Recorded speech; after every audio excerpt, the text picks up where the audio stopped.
Oh no, the FBI. All right, let's see here. All right, so I want to welcome everybody to the New York Browning Society. This is our first meeting of 2022. We have a fantastic speaker lined up for us today. I've heard nothing but wonderful things. She's done all the rounds at all the Browning, places, and we're very proud that she's joined us here today.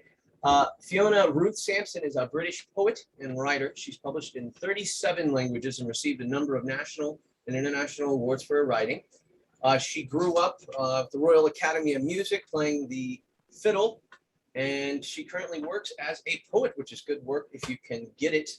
The list is on and on, but more importantly, she has a brand new book entitled Two-Way Mirror, The Life of Elizabeth Barrett Browning. It's doing very well on the charts right now. We're very happy to welcome Fiona Sampson in her speech entitled Elizabeth Barrett Browning as a Self-Invented Poet. Let's give a warm round of applause, ladies and gentlemen, for Fiona. Thank you very much, James. And thank you for the invitation. It's lovely to be here, or rather nearly there in New York with you. I wrote a biography about Mary Shelley 3 years ago, and working on Elizabeth Barrett Browning after working on Mary Shelley made me realize there are many similarities, perhaps more than one might imagine, but there are many differences between the two women.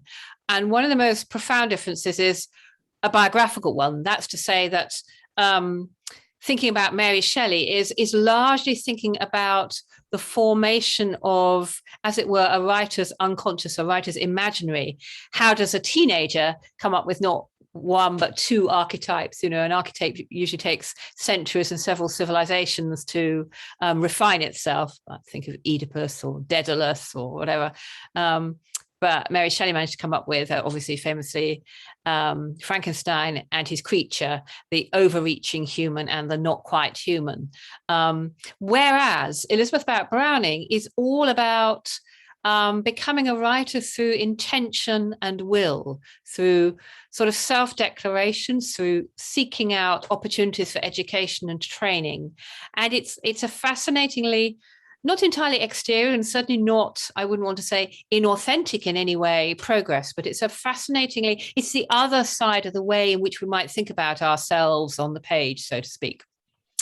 So to begin at the beginning, Elizabeth Barrett Browning's best-selling verse novel, Aurora Leigh, about how a woman becomes a poet, starts with the tempting suggestion that the self on the page mirrors the self who writes that page. And the opening lines are, "Of writing many books there is no end, and I who have written much in prose and verse for others' uses will write now for mine, will write my story for my better self, as when you paint your portrait for a friend who keeps it in a drawer and looks at it long after he has ceased to love you, just to hold together what he was and is." And I think Elizabeth Barrett Browning's is the story of that holding together of identity. And that notion is a thread that I've been following for 3 years while writing the book. Elizabeth Barrett Browning is a canonical figure, but I was astonished to find that she hadn't had a full-length biography since 1988. And that is a non-arbitrary fact. I think that tells us a great deal, which I'm going to come back to, about the making of a canonical figure and the unmaking, actually. In my favorite portrait of EBB, as she liked to call herself, she simultaneously turns away and looks back over her shoulder at us. In one sense, of course, every historical figure does this, glancing over their shoulder towards the future where we're watching them, even while they face away from us into their own time. But Barrett Browning makes the gesture particularly provocative. Her wide sensual mouth dips and rises in a curly bracket. Skeptical, even teasing, her gaze has a directness that seems startlingly modern, which is an irony, since it's an image that has been constructed by thoroughly old-fashioned means. The frontispiece for the 4th British edition of her best-selling verse novel, Aurora Leigh, is an engraving after an ambrotype taken specifically for this purpose.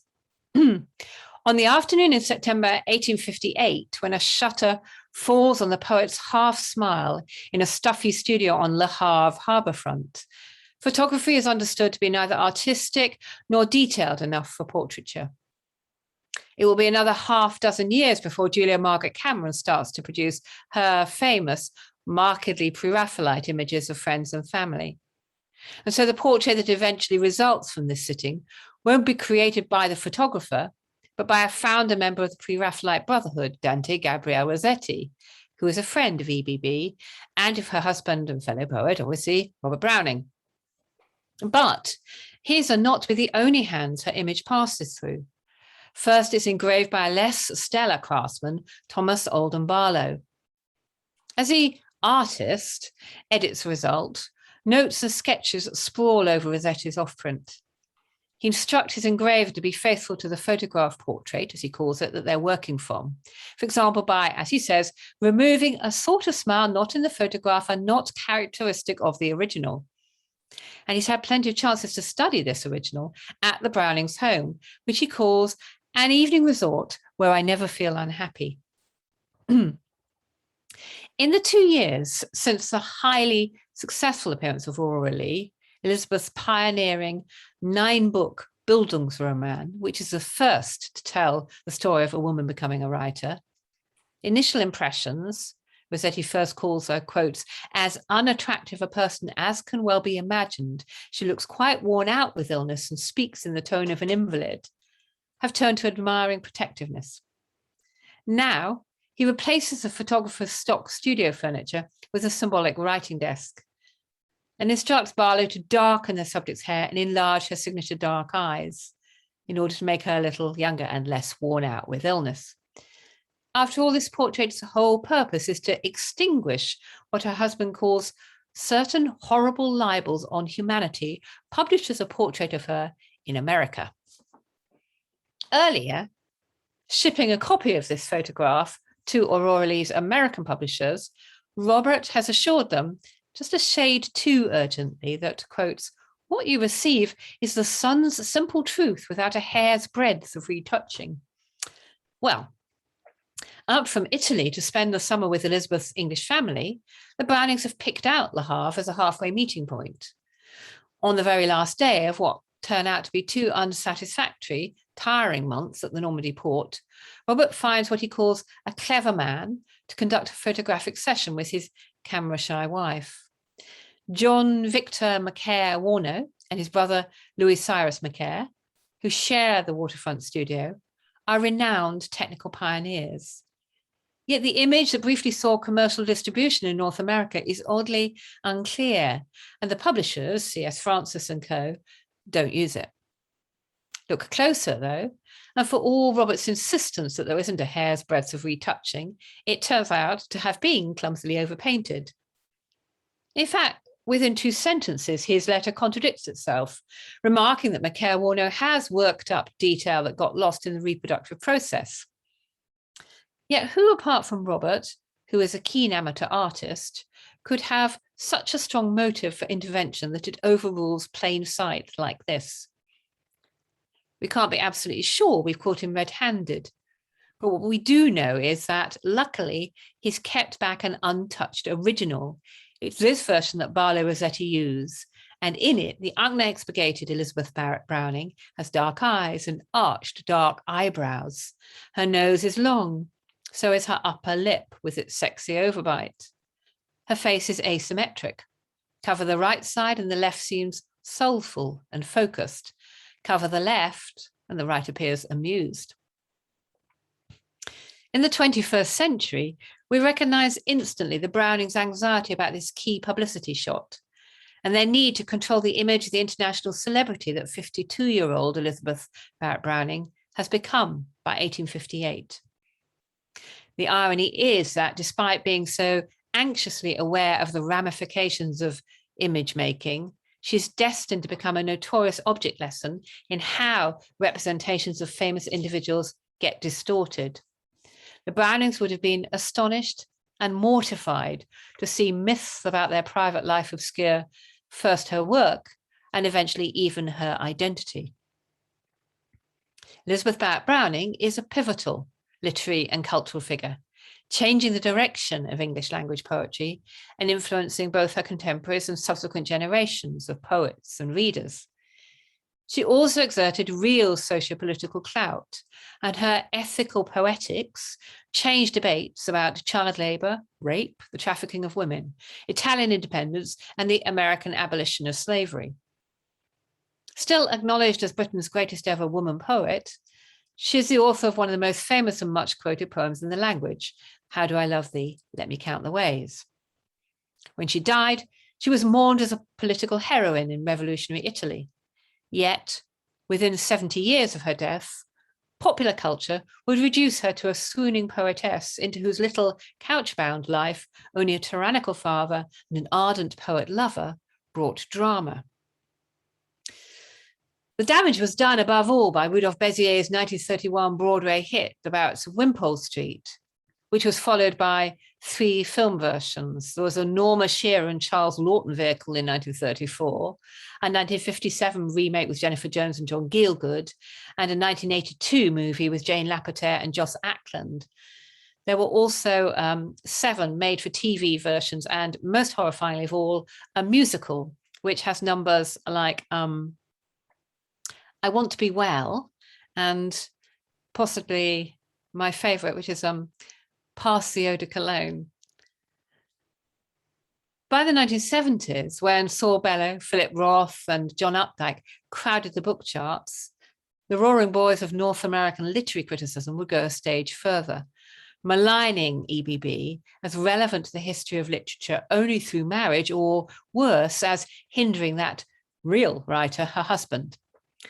In 1973's Oxford Anthology of Literature, English Literature, handsome paired volumes designed as an authoritative student resource, which you can see over my shoulder there, Lionel Trilling and Harold Bloom, no less, pronounce quotes.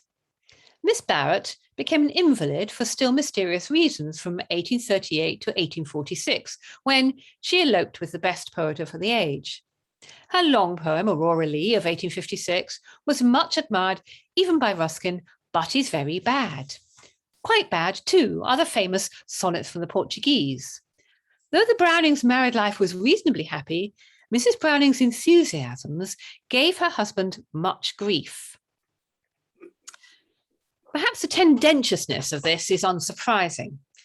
The anthology's editors print just one minor poem by EBB, but then the only other writing by women to feature in its more than 4,500 pages comprises one minor poem each by Edith Sitwell and Stevie Smith, 2 by Emily Bronte, and passages from Dorothy Wordsworth's diaries, i.e. not written for publication. In total, fewer than 24 pages, or around 0.5% of their canon, which I always like to point out is the same proportion of alcohol in alcohol-free booze. Excluded also are all of the Bronte's novels, Jane Austen, Mary Shelley, George Eliot, Virginia Woolf, and many more. And literary revisionism on this scale is strenuous stuff. Within the continual process of reputation making and remaking that is literary history, Elizabeth Barrett Browning has remained a bellwether for the rising and sinking stock of women writers in general. It's probably no coincidence that melodramatic exploitation of her life story came to an end in the 1980s as women's writing became more widely rediscovered, taught, and read. Half a century earlier, when The Barretts of Wimpole Street was already a cultural phenomenon, Virginia Woolf, who went to see the play, summed up the poet's then standing, quotes, "Passionate lovers in curls and side whiskers, oppressed, defiant, eloping.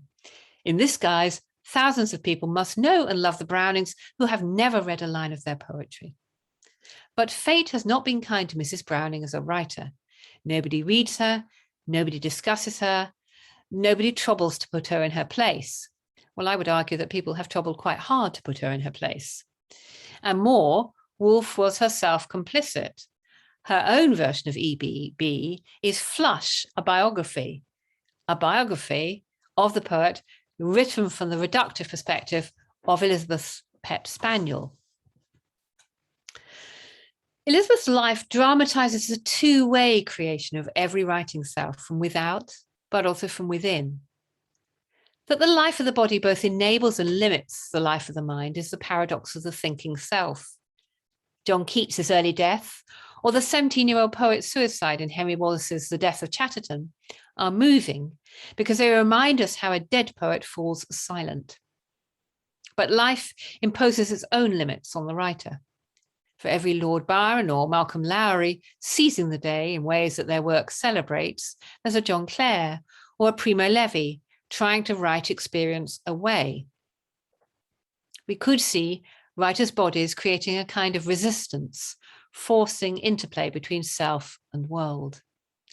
Elizabeth Barrett Browning turned 12 in 1818, the year that Frankenstein's creature first found out how deeply what happens to a body changes its wearer.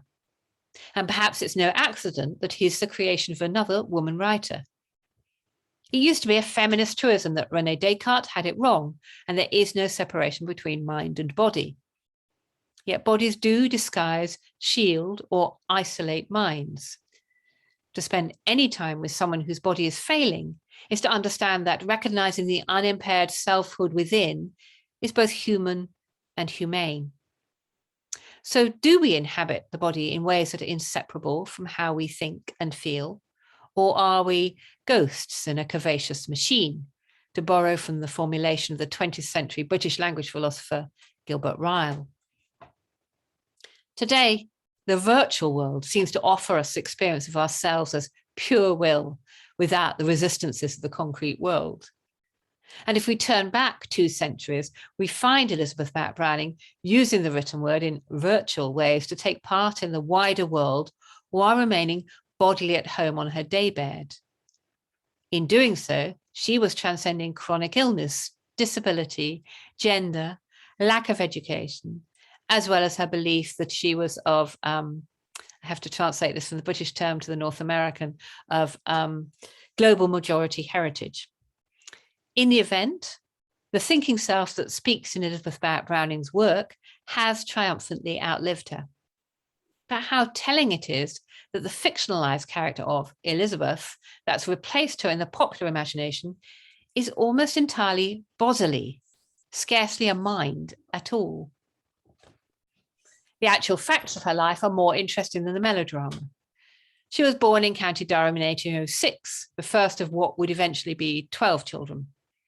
In 1809, her father bought Hope End in Herefordshire, where he spent a fortune building a new mansion in Orientalist style. There followed an idyllic childhood. The Barrett siblings were close, and Elizabeth's talent was recognised early by her parents, who preserved and even published her juvenilia. However, with adolescence came the onset of the ill health that was to define much of the rest of her life. And when she was 15, she spent a year away from home at Gloucester Spa Hotel, confined to a spinal sling. This was the start of a pattern of poor diagnosis and treatment, which led to an adult life of chronically disabling, often life-threatening lung disease. It also introduced the laudanum, to which she would be addicted for the rest of her life. Though Elizabeth's mother, Mary Barrett Moulton Barrett, died in 1828, when Elizabeth was 22, her status as an invalid confined to her room released her from the domestic responsibilities that would normally have fallen to an eldest daughter. She was able to devote herself to her largely self-taught intellectual development, especially a fierce pursuit of excellence in translating Greek verse and her own poetry. From the outside, these years look somewhat formless. At the same time, however, a contested will relating to her father's inheritance was forcing retrenchment. Elizabeth's mid-20s coincided with a period of intense familial anxiety. The possibility of having to live on the family's estates in Jamaica was mooted. So was the related likelihood that the family themselves were partly of African Caribbean heritage, something which in that era would have transformed their life chances. Elizabeth internalized the racism of her time and would later confide to Robert, only once, that she believed she had what she called the cursed blood of a slave. Deeply embroiled in this emerging writer's psyche too was the paradox that money from plantations, and so by extension from enslaving people, had kept the family in style. Yet Elizabeth would become an ardent abolitionist and advocate of human rights. In 1832, when she was 26, Hope End was sold. The family moved first to Sidmouth, which is a resort on the south coast of Britain, then very fashionable, and then to London. The next years were a period of consolidation for Elizabeth, who began to develop friendships brokered by family acquaintances and members with writers and editors. She had stepped into the professional literary world, a productive life, if one that had to be lived carefully indoors seemed possible. But the years from 32 to 35 were a period of frustration and loss. 2 of Elizabeth's brothers died, including her favourite, the eldest, Bro, or Edward. She spent 3 years in lonely exile in Torquay, fighting chronic pulmonary illness. The benefits of sea air were slow to materialise, and by 1840, she was not only grieving, but she believed she was dying. Still, in 1838, her father had acquired 50 Wimpole Street, and it was here that she rejoined her family the following year, though she would actually live at the address famously associated with her for a total of fewer than 6 years. The poet had her own bed-sitting room from which she rarely stirred. Her resulting output so substantial that when William Wordsworth died in 1850, she became the first woman to be nominated for Poet Laureate, though it would take Britain another 159 years before a woman was actually appointed, and it was Alfred, not yet Lord, Tennyson to whom the honour went. Elizabeth's poem, The Cry of the Children, published in Blackwood's magazine in 1843, was instrumental in the campaign to abolish child labour. Poems, 1844, made her one of Britain's most widely read writers, at a time when poetry had a mass readership, as literacy spread and the new middle classes emerged. At a time when many women writers, including Jane Austen, Mary Shelley, the Brontes, George Eliot, felt compelled to write either under male pseudonyms or anonymously, she published under her own name. One of her newfound admirers was fellow poet Robert Browning. 6 years her junior, and at that stage only modestly successful, he nevertheless had a number of distinguished literary friends, including Thomas Carlyle and Walter Savage Landor. And he had an accurate appreciation of the importance of EBB's work. He began a correspondence and eventually a year-long courtship that culminated in September 1846 in a secret marriage. A week later, the couple ran away together to Europe. Elizabeth was 40 by now and an established literary figure, but she was also her father's favourite, the frail and gifted eldest child. Her father, by now a widower of uncertain social standing and without extended family in Britain, and what's more, someone who had been empowered by the paternalism of congregational nonconformist Christianity, seems to have been unable to relinquish any of his children to marriage. The 3 who did marry while he was still alive were all disowned. Elizabeth declared in letters home from Europe, first France and then Italy, that Robert was, quote, perfect in all respects, and the all was underlined. But true love is nothing without the material means for it to happen, and Elizabeth was exceptionally lucky in being financially independent of her father, thanks to personal legacies. By October 1846, the Brownings had arrived in Italy, where they would settle for the rest of Elizabeth's life. After an idyll in a hotel in Pisa, they moved to Florence the following spring and, after a few months, found themselves a home on the Piano Nobile of Palazzo Guidi, which Elizabeth came to call Casa Guidi. 1848 was a time of optimism in the city, the moment of La Giovane Italia and of hopes for an independent Republic of Italy. In this happy mood and busy homemaking, Elizabeth fell pregnant for what was by then already a 3rd time, and this time at the age of 43 gave birth to a live child, her son, Pen, who was named for Robert's mother and who would long outlive her. Over the next years, both poets undertook striking creative developments, and during the 1850s they made repeated journeys back to Britain to see their families and, primarily for Elizabeth's health, to various Italian resorts, summer resorts in the mountains, and in the winters south to Rome. Elizabeth proved herself, so to speak, intellectually warm-blooded.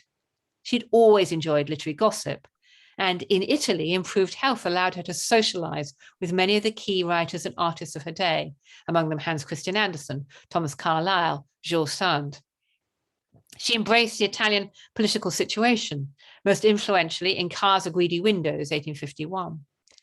In 1848, she published The Runaway Slave at Pilgrim's Point in the anti-slavery US anthology Liberty Bell.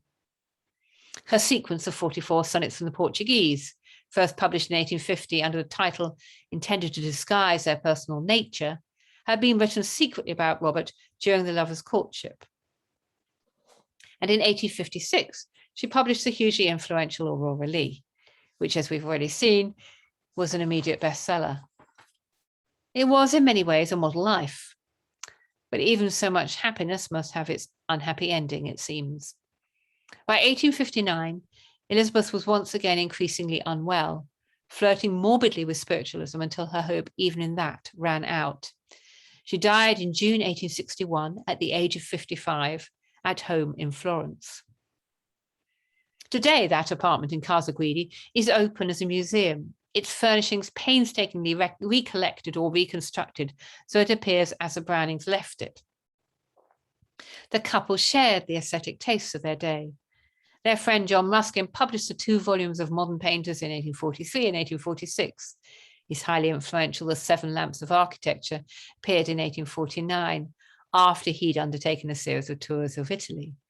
So the Brownings were living an original that would soon be copied across Britain by Augustus Pugin and his imitators. Small wonder perhaps that when Elizabeth died in Casa Guidi in her husband's arms on June the 29th, 1861, her last word recorded by him was beautiful. But hers isn't a story about art or life as just beauty, but about willpower. When Elizabeth emerges as a child prodigy and declares not only that she will be a poet, but she already is one, it should be a reach too far. In 1806, the year of her birth, women can neither vote nor, in England at least, own property once married. Even the wealthiest receive relatively little formal education and are barred from all but the oldest profession. On marriage, they pass from their father's control to their husbands without becoming citizens in their own right. So it's not surprising that at the start of the 19th century, women writers tend to emerge in the company of literary men who have, as it were, brought them along too, whether by accident or design. The exceptional talents of Maria Edgeworth, who lived from 1768 to 1849, Mary Shelley, so she's 1797 to 1851, and the Bronte sisters, who were born between 1816 and 1820, were all first recognized by educated, intelligent fathers. Elizabeth's father, though no litterateur, also encourages his young daughter. Perhaps she owes her remarkable confidence to him. Quotes, "Literature was the star which in prospect illuminated my future days. It was the spur which prompted me, the aim, the very soul of my being," she asserts about her younger self. At 14, she's writing this at 14. Born 9 years after Mary Shelley and 10 before Charlotte Bronte, she starts writing as a child of 6 and doesn't stop till 5 weeks before she dies. Her first surviving poem on the cruelty of forcement to men, about press ganging young men into serving in the Royal Navy, is written in the Herefordshire country house of her childhood. Her last, The North and the South, which is a homage to Hans Christian Andersen, is written almost 4 decades later in Rome in May 1861. So what of this link between the poet and her poetry? We started with Aurora Leigh, the masterpiece Elizabeth publishes at 50, in which the fictional poet she has invented writes a poetic masterpiece that we never get to read. But we do get to read how she feels about it, about her commitment to poetry. As Aurora Leigh says to her doubting cousin, quotes, "I may love my art, you'll grant that even a woman may love art, seeing that to waste true love on anything is womanly, past question. It's rhetoric which sounds like an own goal, but in fact it's strategic, lacking both social agency and an education in the classical arts of logic and rhetoric that father or husband have received. A woman born at the start of the 19th century is unlikely to win arguments by reasoning about who or what she is. She must learn instead to be stubborn, irrational. To claim that she too is a poet, she must arm herself with her own weakness, which is to say her enthusiasm. Quotes, I lived those days and wrote because I lived, unlicensed else. My heart beat in my brain. Elizabeth's own success will be indubitable, the kind poets dream of and rarely achieve. Aurora Leigh, with which she crowns that success, will be an instant bestseller, its first edition selling out within a fortnight. And it will go on to be one of the best read literary works of the second half of the 19th century.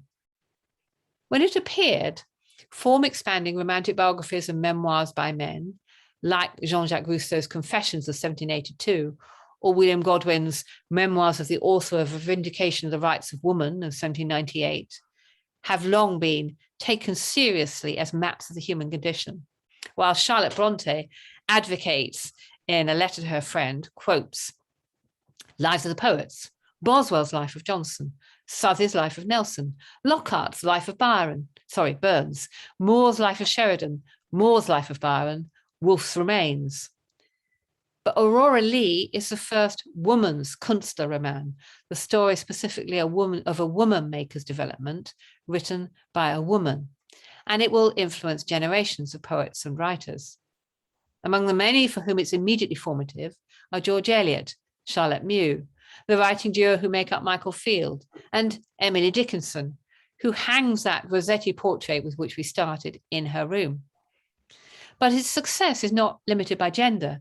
Leading male writers, among them Rudyard Kipling, John Ruskin, Algernon Swinburne, and Oscar Wilde, will celebrate the work for decades. Aurora Leigh is a work of fiction whose 9 books map only indirectly onto its author's own life. But it does portray the development of a woman poet. Thus, on her 20th birthday, the poem's protagonist, orphan Aurora, refuses a marriage both loving and advantageous in order to dedicate herself to writing poetry.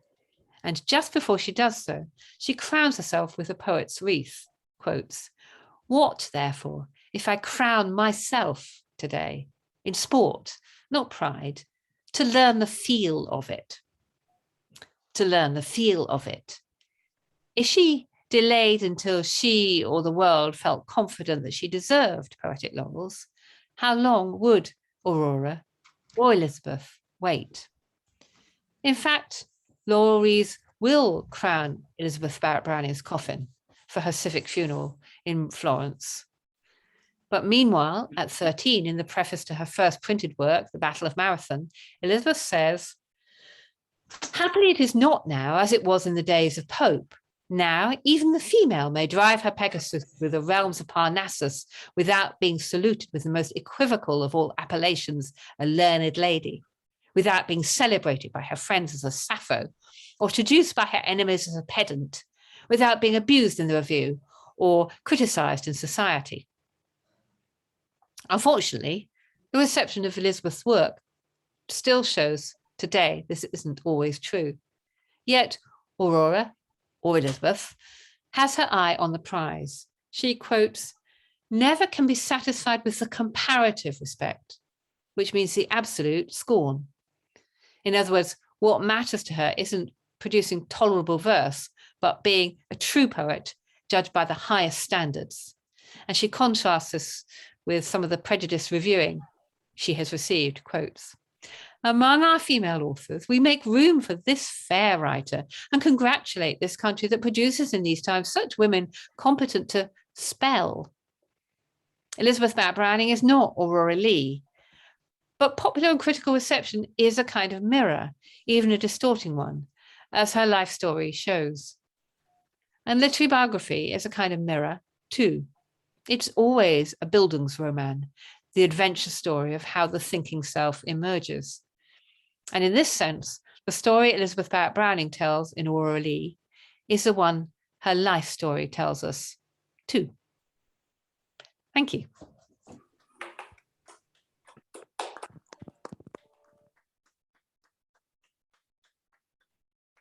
Ladies and gentlemen, Fiona Sampson, another round of applause. That was a fantastic talk. I'd like to open up for questions. Anyone? I don't know. How's the? Let's see. Like that. I like that. Spotlight. Okay. Laura, you're the first person that finished the book, I do believe, before this lecture. Is there anything you'd like to share about your opinion or your adventure?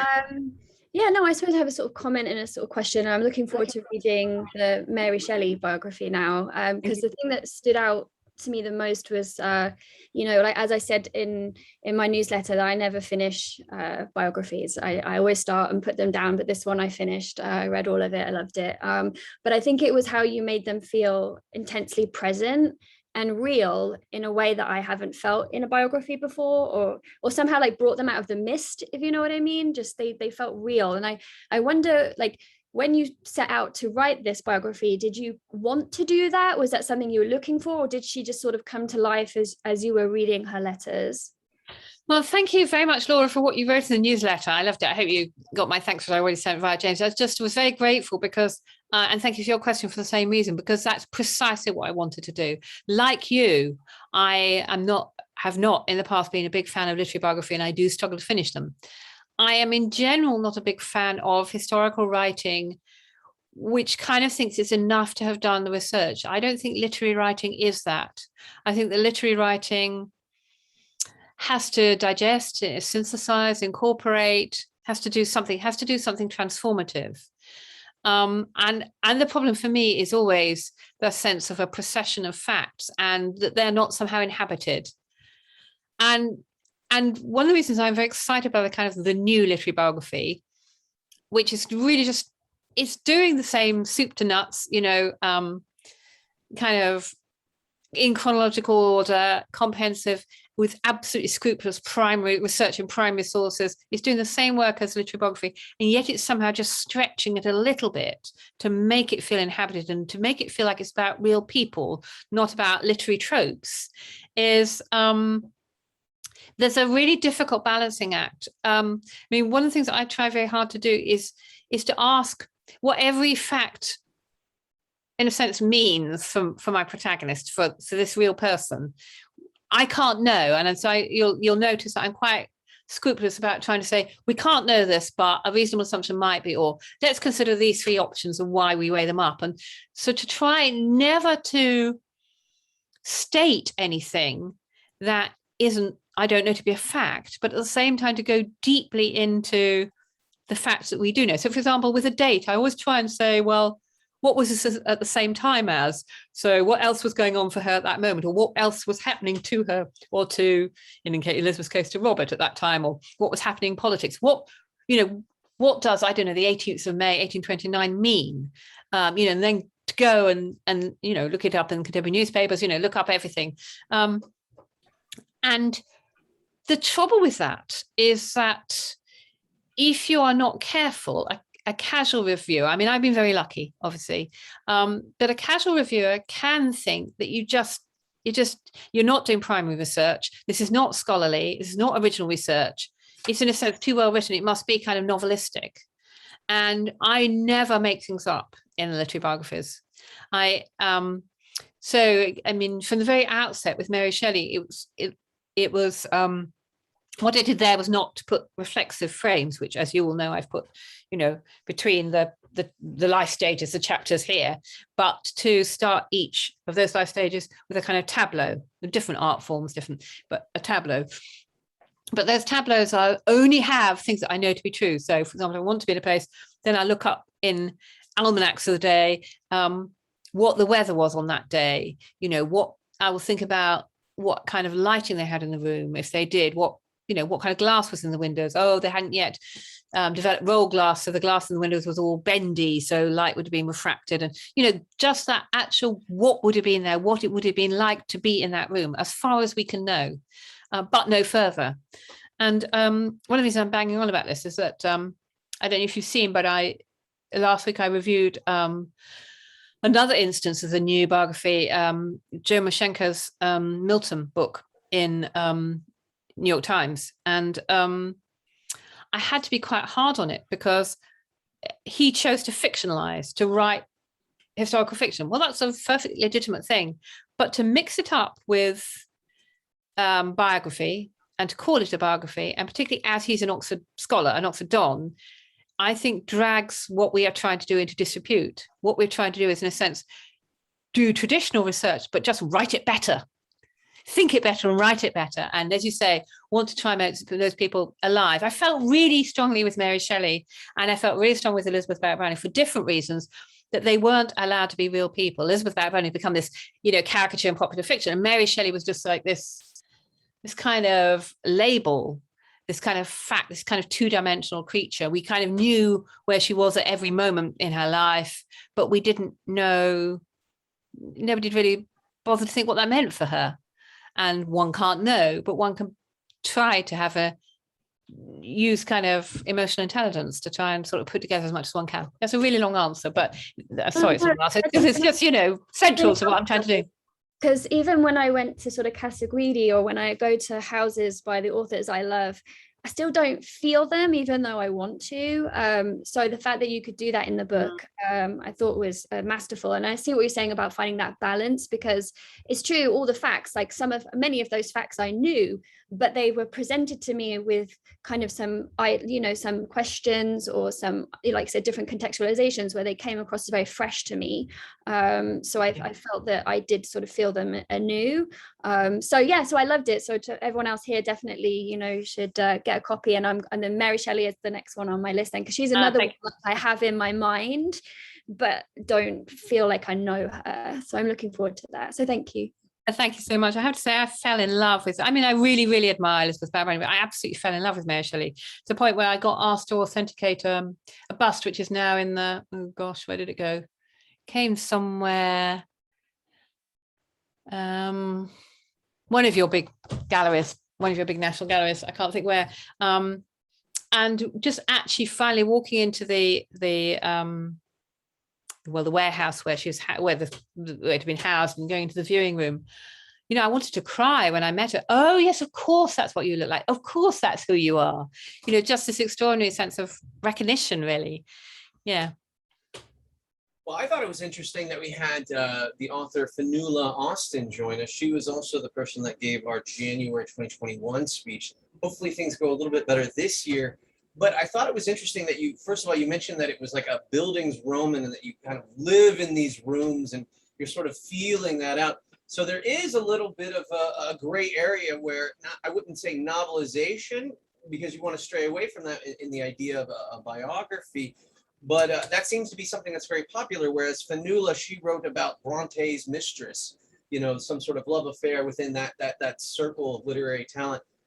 Just out of curiosity, where did you feel the most comfortable, especially in like what you talk about, the room setting with EBB? Was it good with a copy of a farmer's almanac and that's actually that's so funny, because actually originally what I thought the structure of the Elizabeth book would be rooms. I thought it was going to be a life in rooms, because she had such an indoor life, because obviously this chronic illness and disability. And I thought it was going to be kind of a journey around my room and these different rooms. And it turned out not to be that. It turned out to be, in the end, I had to tell the story that was true, that was there. Well, for me, it's quite, I obviously feel very comfortable at Hope End, where she lived until the age of 26, from the age of 4 to 26. Because I live quite close to there, coincidentally now. It's a part of the country that I love. I don't feel close to her there. I just like it. Where do I feel closest to her? Is it the drug habit? No. I think what I really recognize and respond to in her is that truly the doggedness. Actually, I really respond to that in both of them. I'm also quite dogged myself. I respond to Mary Shelley's emotional doggedness. She was incredibly faithful, including incredibly faithful to Percy and to friends. And I really respond to Elizabeth Barrett Browning's doggedness. I will be a poet. I will just keep going. I will write these, talk about the 10,000 hours to mastery. I will do all that. I just really recognize that sense that you don't have to get there. I suppose it's the sense of being an autodidact. I was about to say, that seems like your connection there is autodidactism. Yeah, I guess that is. I mean, obviously I'm not an autodidact in the sense that I did go to Oxford, I did, have a doctorate, but I was an autodidact until that point, really. I didn't go to good schools or something. My entry into literature was definitely through reading around the public library, something you couldn't do if I were 18 now. I wouldn't have entered into literature. So I kind of respond to that sense of like kind of water that's rushing through whatever channel is available, obviously destructively in flood or whatever. It just is damn well going to find its level. It's just going to do it, whatever it takes. So she goes down all these byways. She has these mentors who are either wonderful or actually really inappropriate. And she gets in these byways and obsessing about Greek prosody. But that's because it's as close as she can get to prosody, because she knows that prosody is it for her. And I think that's really touching, and I really recognize it. Whereas, of course, I don't recognize all the stuff about class and money and the difficulties of money coming from plantation money. All of that is, and that extraordinary wealth. I mean, all of that is absolutely incomprehensible to me at some level. Well, I think it was a little bit incomprehensible to her on some level as well, because she was kept, like you said, in the room most of the time. So she didn't get to go and see the Jamaican estates or get to go out as much. My favorite, yes. My favorite organization is whenever they no more porter, in the movies. Don't give her the porter. I just wanted to, I wanted to say, because you did say that there was a horrible musical, but there is a really good musical that has been written and performed. It's called Dear Miss Barrett. And I was just contacted by, he was the professor of music at Vanderbilt who wrote and choreographed the thing. It just won second place in Nashville. The lead singer playing Elizabeth Barrett, she just won as the best in a musical. So if you look on our website, Dear Miss Barrett, I just wanted to put that into in the back of your head. So there is new kind of exciting. Well, there is a sequence of her letters that have been set by a composer who's a North American composer, but I mean an art music composer whose name I can't remember because it rang no bells for me. But it's very Michael Currick, just so I can put his name on it. So Michael great. Currick. Yes. Great. But it's that very much sets the kind of, here I am in my frock, here I am, talking about fabrics for furnishing Casa Guidi, which is charming, but is not the point of Elizabeth Barrett Browning, because lots of 19th century ladies chose curtain material, I've never seen the film, the Wimpole Street one. I don't know how I've managed to get to now and not see the film. Which one? Which version? So I haven't seen any of them. Really? Well, preserve your innocence is all I can say. Maybe I should, because I haven't. You have a DVD player. I can send you a copy. The original is the best. The second I used to have a DVD player, but I haven't seen it. I'm sure it's on YouTube. I'm sure that certainly the 1950s one is on YouTube. They play it on Turner Classic Movies as well here in the United States. If you have a television, I don't have one of those. But yeah, it's Charles Laughton is amazing in it. The whole cast is excellent. I mean, did you enjoy the first one, or? Just out of curiosity, Fiona? Fiona, no, I detest them all. You detest them all? I'm sorry, but I do. I just think they're travesties. Even the one scene work with Flush, the dog, actually going from one room to the other. That's like really ahead of it's charming. Well, I will confess that Flush, the Virginia Woolf book, Flush, makes me cry every time I read it, because Flush dies in the end, and I'm a dog lover, so But that doesn't really have to do with Elizabeth Barrett Browning or the Brownings, or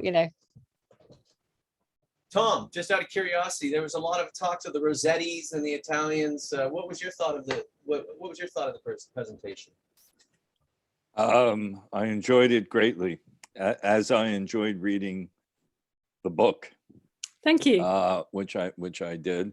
And among other things, it's certainly easily the most stimulating writing about her that I think I've ever read.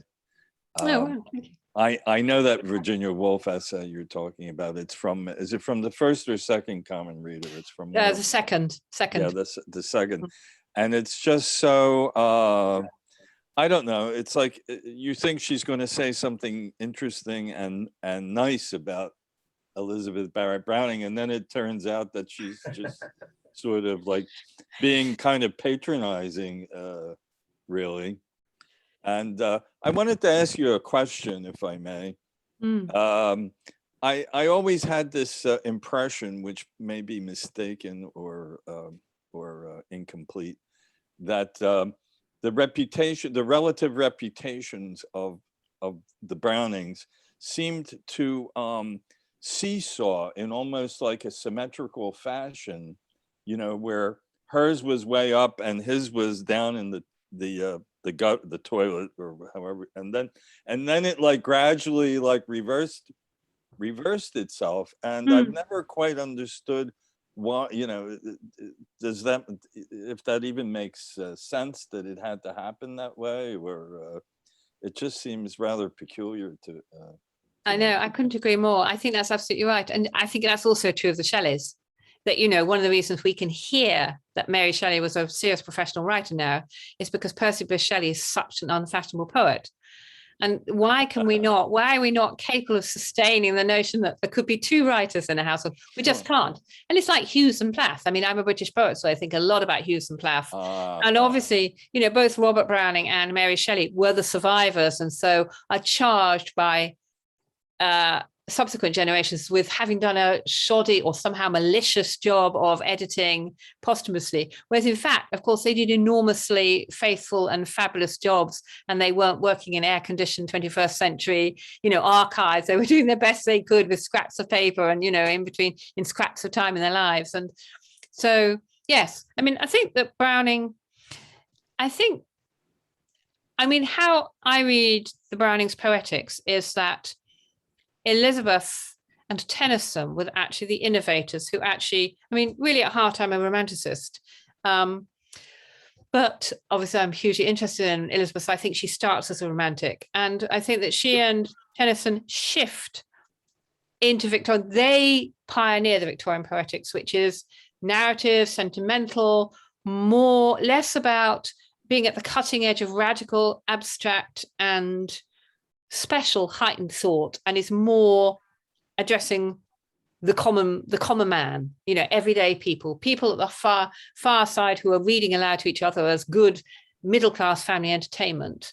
That's crude and a simplification of all sorts of things like the development of mass readership and literacy and so on. But and in Elizabeth's case, what is also brought in is her ethical poetics, part of her congregational Christianity, this notion that poetry earns its place by being useful, and its uses are to illustrate abstract thought, both philosophy and morals. So it helps people understand abstract ideas, and it helps people understand and accept moral truths, moral probity. So that's very Victorian, you know, kind of a moral value to everything. A little, you know, everyone's good. You know, the good people are good and the bad people are bad, and, you know, never the twain. And we know what the ethical message of the poem is. Very different from the kind of abstraction or, you know, beauty, you know, as it were, almost a precursor of Yeats's terrible beauty that you have in, say, Shelley, in, say, something like Hymn to Intellectual Beauty. It's a real shift. But that having made this huge step of modernization, possibly some of the most successful instantiations of that new poetics are actually Robert's. But Robert learns from Elizabeth. Elizabeth develops the poetics, and Robert, who is younger than her, and younger than her as a poet too, you know, not only chronologically, but as a poet in terms of how many books and so on. He then writes Men and Women when they're together. He's blocked when they first get together. He's married this woman, and she's a much better poet than him. What is better, you know, what is most likely to produce, inability to write? And it does.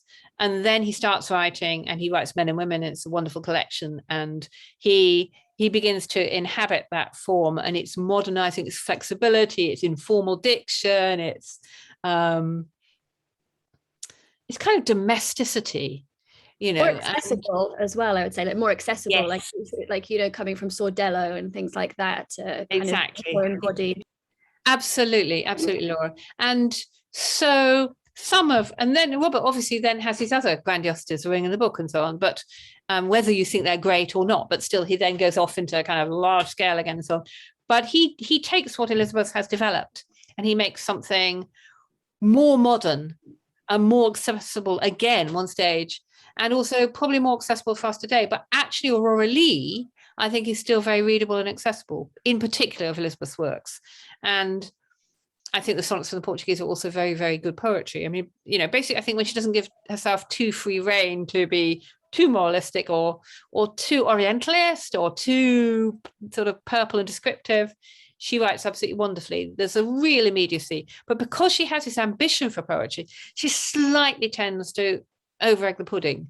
So for our tastes today, but that is a matter of taste, and those tastes will shift again. I mean, a big difference between Britain and North America is in Britain, nobody has heard of Aurora Leigh. People have heard the first line of How Do I Love Thee, Let Me Count the Ways. And they have probably heard the name Elizabeth Barrett, but they don't know Aurora Leigh at all. Whereas I know it's still taught in American colleges on curricula, because I'm repeatedly told that. Completely not the experience here. So it's about taste as well.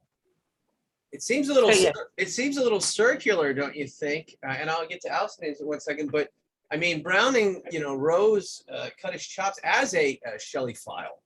You know, he became an atheist and a vegetarian at the age of 17. You know, and wrote Pauline anonymously in that Shelley-style verse. So it's kind of interesting that there's a lot of these. Yeah, absolutely. And Shelley. Elizabeth was a huge fan of Shelley too. I mean, you know, a huge fan, and you know, she thought Adonais was a exquisition, as she said. And you know, I've just finished the manuscript. I've just finished. I rub my face when I say it because it's absolutely exhausting to get it in on time. Last week is about the romantic encounter with the countryside and how that was actually a really radical encounter, and it wasn't at all how we think of it now. But one of the chapters is about eating, and I take this anecdote that the Brownings have. The Brownings go and have to an at-home, a salon really, an evening drinks party with the Hopners, he was a vice consul in Venice when Shelley and Claire Clairmont were having their thing over in Venice, and their bluff was called by Byron, and they had to quickly get Mary to come over to be a chaperone to pretend they weren't having a thing. And Mary raced across Italy, and as a result, their baby died. Clara died, you know. And so they went to stay with the Hopners while Clara was, you know, buried in the Lido and so on. And while they were there, Mrs. Hopner apparently said to Shelley, "Oh, you're so thin, Mr. Shelley. Do have a little bit of beef, just a little slice of beef. After all, you're an Englishman." And sort of 30 years later, in their retirement, they're living in Florence. The Brownings go to the at home, are starstruck. Oh my God, these are the Hopners who appear in Shelley's letters. And the reason we know this anecdote is that Elizabeth recounts the anecdote that Marie Hopner has told her about the Shelleys. And it's a complete, oh my God, and did you once see Shelley playing? That's exactly what it is. And I think that's where that comes from. So yeah, they were real, Shelleyophiles. Alison, what do you think of the presentation? I think we have to put you on. Let me get you off of the mute. I just want to thank you so much for your presentation. For me, it's the story of a very strong woman trying to carve meaning out of her life, which is what we all try and do. And it's inspiring in the way you talk about her. Extends the inspiration, not from just what she did, but your feelings about her. And it's just, even though you could say it's very specific about one person, one situation, one time, it's actually the work that we all have to do. And so I just wanted to thank you for that.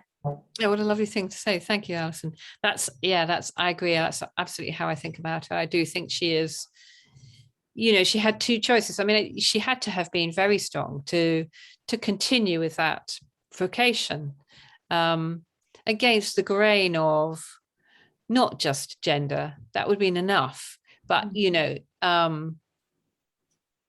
chronic ill health, and ill health is not just a disability that you're living with, but often she was mortally ill. She could often have died, and the sense of extremity that you must be constantly living under.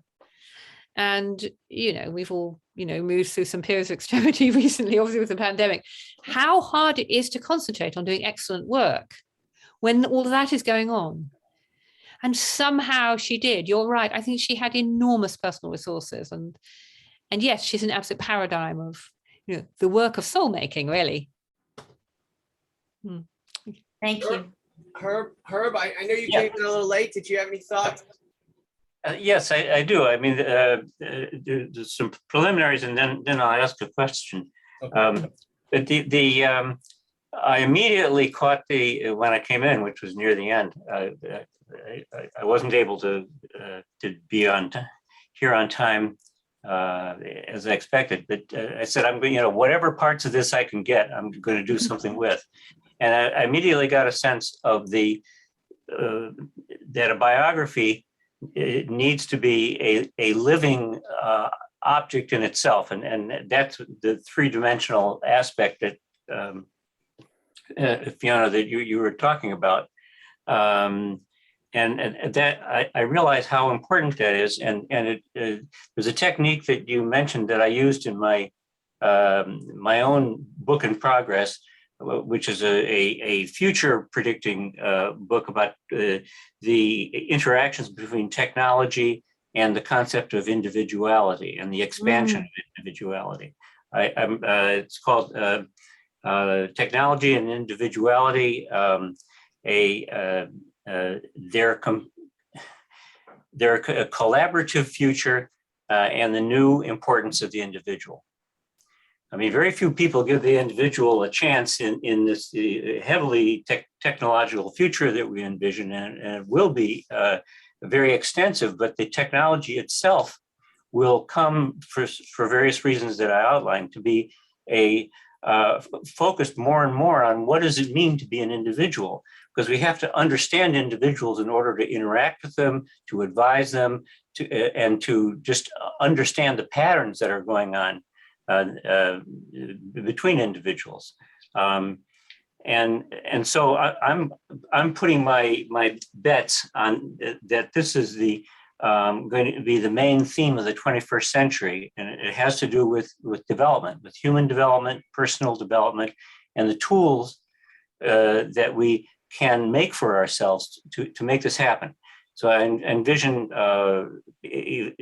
within 40 years that we would have universal human development accounts, each person, just like a Social Security account that we can draw on for human development actions. And of course, human development, it's sometimes defined as reaching your full potential. What's interesting in that, and maybe this ties in some ways with Elizabeth Barrett Browning, but your full potential changes as you change, and certainly within your life cycle, as you go from being younger to older, and going through the vicissitudes, you can lose a partner or a father figuratively, and so this individuality, that development is what the society will focus on, and the computer and technology and will come into buttress that. Okay, so yeah. So anyway, in order for me to tell that story, I began by looking at the 20th century, at one figure who was a universalist religiously. Now they're combined with the Unitarians. I myself am a Unitarian, and his name was Clarence Skinner. And he said, the society is going to revolve around the individual. He said that in 1945. And he was one of the leaders of the social gospel movement. And most of the others in that, like George Peabody and others, they all said, no, it's a collective that's most important. And the individual needs to support the collective and just, help it along. But what's supreme is the collective. And Skinner took the opposite opinion. And so I said, this is what comes out of universalist tradition that is going to be a legacy for the 21st century.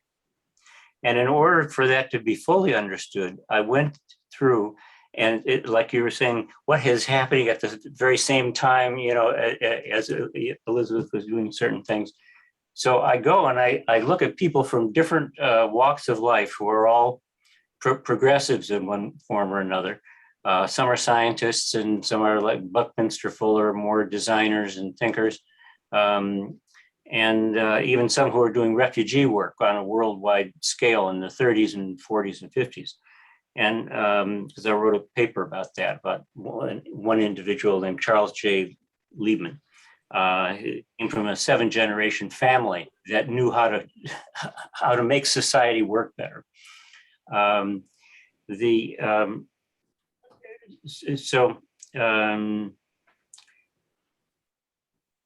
Yeah, and maybe I'm going to that point because I've lost the train of thought. But oh yes, no, I remember the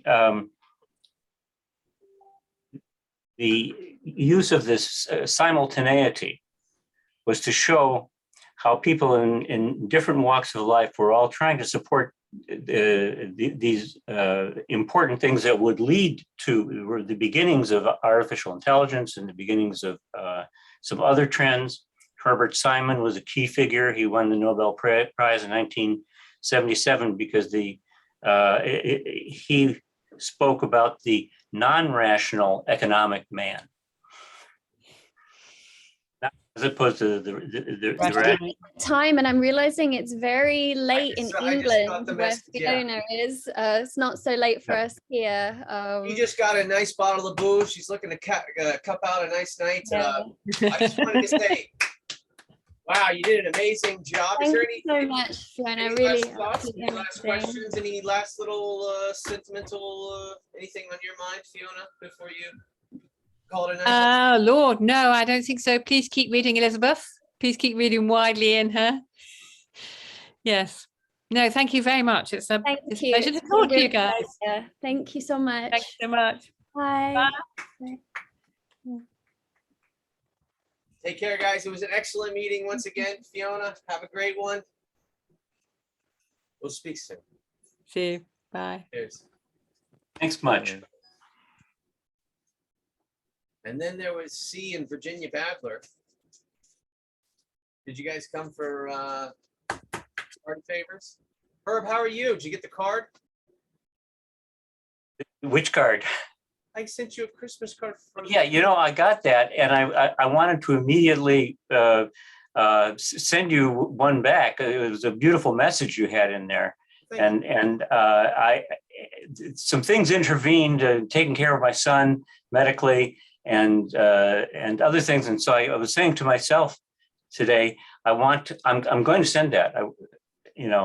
So send it back. So it was very meaningful, and I appreciate the friendship, and it came at a very nice time, in those Christmas days. So well, I'm glad you enjoyed it. I had a lot of fun sending them out. I've never really sent out Christmas cards before, so it was a real joy for me to. I think I sent out 100 cards this year. For the Browning Society, for friends and family. It was really kind of an enjoyable experience to be able to design and make and send your own cards. It was kind of cool. They were ingenious cards. I mean, the graphics were very, very appealing, very evocative. It's a nice card. Thank you, Tom. Thank you, Barrett. So everything going on well in life? I think C is everyone enjoys sitting and listening. Thank you for coming, C. Thank you, Field Share Prize medalists and Just a long name for the answer. So you were a little bit late. I mean, Tom, what do you think? Is it 6:30? When's the sweet spot? Is it 6? I don't know. To start an And event, you you see mean? Robert Kramer came in and left like a little girl in the middle. I didn't understand that. Yeah, who knows what's going on there? Yeah. But no, I think 6 o'clock is probably seems to be a reasonable 6 says, reasonable time. yeah, 6 is good. I was doing my wife asked me to do the dishes, and I did that, and that I really got into it, and before I realized it, I said the Browning meeting has started, and it's gone on for a while, and I immediately rushed to the computer, and dug out the invite, and I said I will be part of this. Yeah. You see, there's a good reason why the Brownings had servants. Here, here. And I think what you were basically pitching to her was what she did. You're like talking about making a living biography about this particular Unitarian minister. Am I incorrect? Yeah. It's I guess if you're going to really capture something, then I think you need to do something similar to what the way she and I were each thinking about it. I mean, we were doing it in our own particular way and culture, but it's a kind of an immersion. And there it's an immersion in gathering people together in sets that people normally would not put them together. And you're saying, what is in common? And well, what really kind of got me was that I guess this is a real common thing with the English writers and the Irish writers and the Welsh writers right now, is that they're taking a lot of these known writers instead of establishing them. Well, I'm not saying anything, but they're taking the biographies of a lot of these, known English writers, and then they're creating their own Bildungsroman Roman or their novelizations, or they're creating their own spin and take on that. So not only do they have a chance to showcase their writing, their own ability to write, but then they also get to, use the big name to at least draw some attention to it, which seems to be probably the best ploy, considering the fact that no one's picking up an unheard of writer these days. No one's going to the store and saying, "Oh, well, who's this? I guess I'm gonna have to buy that one." So it might be the best way to go about, kind of, I guess, Trojan horsing your writing. Well, yeah, a lot of my own stuff is built on the ideas of Carl Jung, which have, for me, gotten deeper and deeper over the last 5 to 7 years. But I didn't associate it with my project, and then it kind of snuck up on me, and one thought after another fit, and until it became the strongest of all the personalities and idea sources that I had in the entire book. Yeah. And then I was continuing to read him, and I finally, the last thing that I read by him, just before I did my writing, was his autobiography. And when he tells what was going on in his life, then you really you understand where he was headed and the peculiar vehicle he was traveling in to get there. I mean, in other words, what his upbringing had been and how he dealt with that, to make sense of it, or to make sense of himself. He really had two parts to his personality. Sure. And he had to unite them. And then he found in history that people like the alchemists and the Gnostics and all had the same idea, that you want to take two polar opposites and find ways to unify them.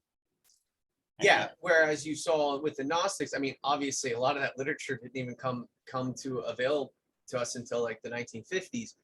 Yes. With the Nag Hammadi library. But ultimately, the Gnostics were basically saying, this is the bad place. We got to get up to the better place. And, you don't have to have kids for that. You just got, you got to make yourself. So I see how you're literally straddling two worlds, Yeah. Well, he had another thing he did too, which was to say to get to the top, you have to go to the bottom. You And have you- to you have you have to know each, because how would you even know from the top if you haven't seen the bottom? That's right. That's right. That's right. And then you're well equipped once you've done that. I always personally, and Tom, you can, I'm curious as what you think of this, but I always had the idea, and this is me as a young man, that to understand true beauty is to understand ugliness. Because without that sort of distinction, how would you even know what's beautiful or not? What do you think, Tom? Truth is beauty? Well, you know, there's a lot of different ways of looking at things to see what's beautiful. But they say Philadelphia is beautiful this time of year. If you you know, a mystic looks at things in a way that transcends appearances, for example. Would you consider Carlos Castaneda a mystic? Not really. Okay. No. Because it no. seems like he's doing the same thing that a lot of this living biography. Because I just started the book, the Teachings of Don Juan, and apparently it's not really based on any sort of reality, and it's just him telling about a mystic, teaching another person how to become, you know, a mystic. He was a sociologist / anthropologist who came up with a clever idea for a series of books, and was, you know, remarkably successful in doing that. But it's the selling of a very different culture, which you can't really appreciate. Is that the Orientalism that was mentioned earlier? Do you think? Well, there's an Orientalist version of that kind of thing. But Castaneda in particular is interesting because he was actually very deceptive, because he was actually what he wrote about has almost nothing to do with the Southwest or Mexico, because he was actually an Ecuadorian and took what he had learned from some Ecuadorian shamans, Amazonian Ecuadorian shamans, and fictionalized it to put it in a setting that would have been more marketable to America. A new age 60s sensibility. Yeah, you know, so to make people think that maybe they could, you know, drive down to New Mexico and Find a frog or yeah. get a datura plant and yeah. But so he was, and his legitimacy, so to speak, came from being a kind of a scientist. But here he really you know, painted a very deceptive picture, pretending to present one culture, but in reality it's a whole other culture from a different continent. But so he was a bit of a con artist. And you don't feel like that there's any sort of grifting involved in these living biographies? No. I just think it's an interesting take where you interject yourself into someone else's life. I think if you do it sparingly and not too often, then it's cool. Yeah. It's using your imagination. Yeah. Knowing the room, describing the room as opposed to describing the character itself. Yeah. Well, if you do know the surroundings, it makes it three-dimensional in your mind, and you are cognitively, I mean, from the point of view of neuroscience, you have more hooks with which to remember or draw out and identify, discover things. Absolutely. So any more thoughts for this this presentation? We've gone an hour and a half now. Yeah, just one quick one. What I was aiming to say when I was giving my somewhat long story was that when I was dealing with these people in the 20th century, these various scientists and what they were each achieving, they were in a culture of centralization. Sure. And it had a lot of disadvantages. It was very authoritarian in many ways, and the organizations which were much more powerful than people. And then we moved in the 1960s toward decentralization in the society through the decentralization of the economy instead of very centralized. And that's where we got our opportunity through the personal computer revolution to, small computers that everybody could afford. We could then begin to have tools to really help in enormous ways, ultimately in developing our full potential. I mean, it's So you so that's how we got. It's just looking at people who were in a more constrained society trying to do unconstrained things. Correct. And so I see it's important to know about them and where we came from and what we've achieved. In the 60s, you're talking about the Altair. The computer, right? Yeah. Right. It took up a room. Yeah. Yeah, the Altair was 1975. Yeah. Oh, was it that late? Yeah. 60s, yeah. you only had the IBM, and it was multiple floors. I mean, that was a massive machine. Yeah. Well, And it was all just with the punch cards and such. No, ENIAC was built in my neighborhood, around the corner from where I live, and parts of it are still at Penn, but they threw most of it out. In the way. It probably should have grabbed onto took up too some of much. that stuff, It took up too much space. They needed the office space. Sure. So they just threw it into a dumpster. But the parts alone are worth a hell of a lot now, anyways. But that's another just reflection of a very centralized society. In other words, the central infrastructure is worshipped, and that comes before a lot of other things. So anything in the way is able to be pushed out. I mean, not only they desire to do it, but they have the power to do it. And there was a movement that took place. I think it was Citibank to rescue those things sitting on the loading docks, waiting to be carted off. These machines, and they sent them out to universities and other places or other. In fact, to even outer Mongolia. I know a guy who went with them to there to set up a computer center. Yeah, but the in between there was a culture between the taking up a whole room and then having a small computer like a personal computer. It was called a mini computer. Sure. And those things got people thinking about what could we do creatively with the computer. And a magazine sprung up in around 1970, 5 years before the Altair, called Creative Computing. And it lasted for 10 years, all the way into the personal computer movement.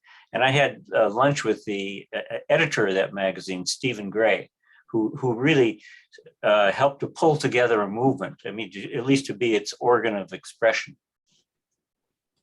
Now, is that because there's a lot of rare earth minerals in Mongolia that made that sort of smaller computer, one that you could say fit on a horse, possible?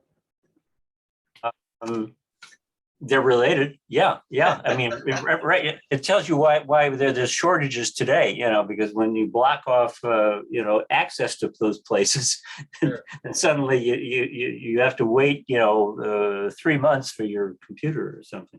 Well, that's what I thought was really interesting about leaving Afghanistan the way that we did, because, the Air Force base that we had there was brilliant and a big facility that could have had everybody out there. But we're like, you know what?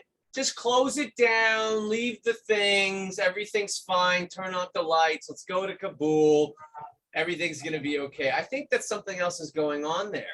I think we made a trade. Maybe like Taiwan can exist for a little bit longer if China can now get the rare earth minerals out of Afghanistan. Does that sound like the Altair? I don't know. The Chinese are mining the copper in Afghanistan, actually. They can mine whatever they want now. You know, There's a Very valuable, yeah. There's a shitload of copper in Afghanistan. sure, Oh. sure. But that Bargnum I didn't know that. That was. I'm sorry, go ahead. Yeah. I don't know. I just think it's interesting the world events in regards to these rare earth minerals and you know how politics play around that. We have them here in the U.S. They just We do. they just have neglected to develop Huh. the mining of it. That's for correct. some I mean, reason- it's very, some- you know, the mining is for not so some what you reason. would consider environmentally friendly. So it's better if you do it in war-torn Afghanistan than, you know, picture perfect Utah. I think that plays a part in it, you know, but maybe I'm, you know, no, I don't have the right voting base to support these things. I was curious as to why they built both of those big oil pipelines and then just shut it off right when they finished them. You know, I thought that was kind of interesting. About that. There was a question I was gonna, if there were time, I would have asked. I wish you would have gotten there earlier. Yeah, because what was she your really crushed question? it. She What was crushed your it for question? 20 What was your minutes, yeah. question, Herb? I knew you were getting to a question. Yeah, Yeah. no, you put a premise first before a question, but go on. What was the question? Yeah, I'm wondering what she thought Elizabeth Barrett Browning's view of the future was. I mean, the long leap future. What trends did she see coming or think, you know, might be likely? And then what did she see about herself in relation to that she would want to identify with? I could answer that question. Okay, yeah. Because I read a bunch of her letters, Sure. and because it was already a period in which even what would later be 20th century technology was beginning to crank up. Uh-huh. And she was aware of this, and for instance, in Florence itself, while they were living there, while the Brownings were living there, two Italian inventors invented a 2-cylinder internal combustion engine, which would later become the automobile engine. It's there's photographs of this. It dates from like 1854, and you know, and in Paris, where they also spent time around the same period, there was a guy who invented a working version of the fax machine. So it was like it was like the 20th century technologically speaking. What would a working version of a fax machine look like in those times? Just out of curiosity.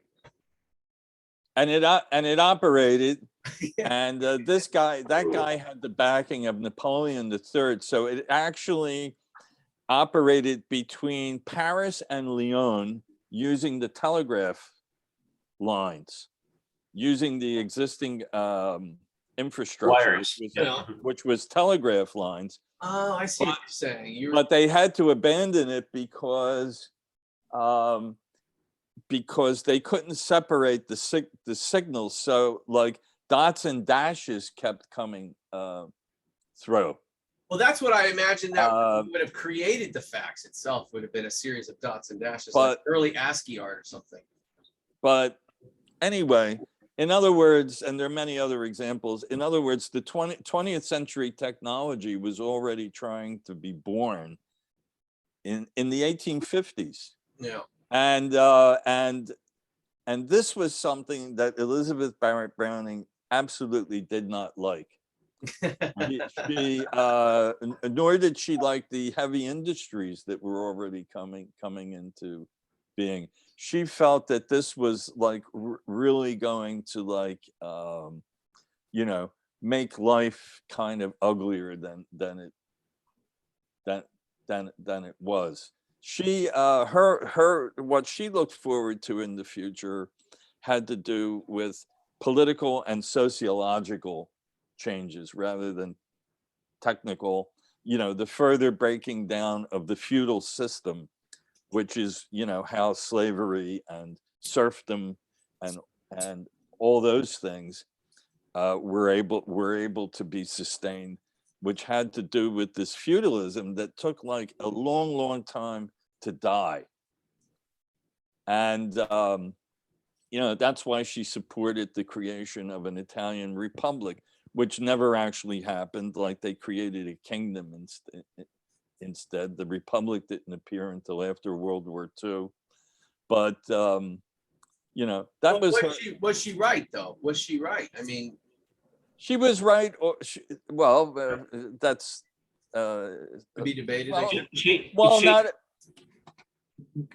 I think she was right to see a lot of the invasive aspects of that modern technology, but not the a number of other aspects of it, which took a little longer to emerge, but not all of them, like photography and film, which Cameras. came in the 1880s and 90s, and, you know, recordings and all these kinds of things. I mean, that would have. But she was obsessed with the photo. I mean, she did love Cameron's photography, and you know, that was a whole part of it. Maybe it was because it was just not aesthetically presentable at that stage was the issue. Well, the long term application. Neither of the Brownings liked technology very much. They had a largely negative view of technology. Robert Browning even wrote that poem about that musician who had a mechanical musical instrument. Absolutely. What was it called? I forget. It's called the orchestrion. Yeah, that was from Michael Kirk's. That was from Michael Kirk's lecture. Yeah. Yes, and in that poem, you know, his take on that mechanical instrument is like totally negative. It's like you know, it's like almost like this diabolical invention. So they were very much by and large, I guess, afraid of. But Robert was skeptical of all. I mean, he was skeptical of the spiritualism, you know, whereas Elizabeth, you know, really bought into it, you know, with sludge and or whatever. So maybe they were just great minds of their time. Had opinions, you know. That's not so bad. well, I think that people from their circle, I mean, just the aristocratic circle, you know, were looking down on those things in terms of threatening their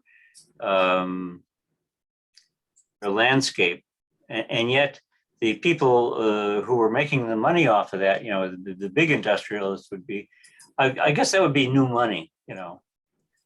They also didn't, and she in particular didn't like technology because to them technology was like industrialization. And for example, one of the things that was brought up in Fiona Sampson's talk was child labor. Yeah. Child labor was precisely an aspect of this industrialization and the fact, you know, the manufacturing, which was like which was like a new thing that had to do with technological development.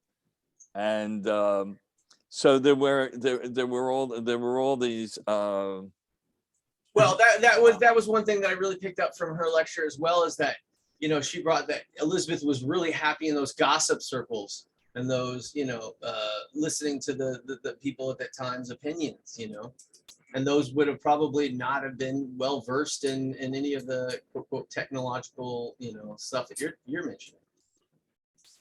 I could see her using a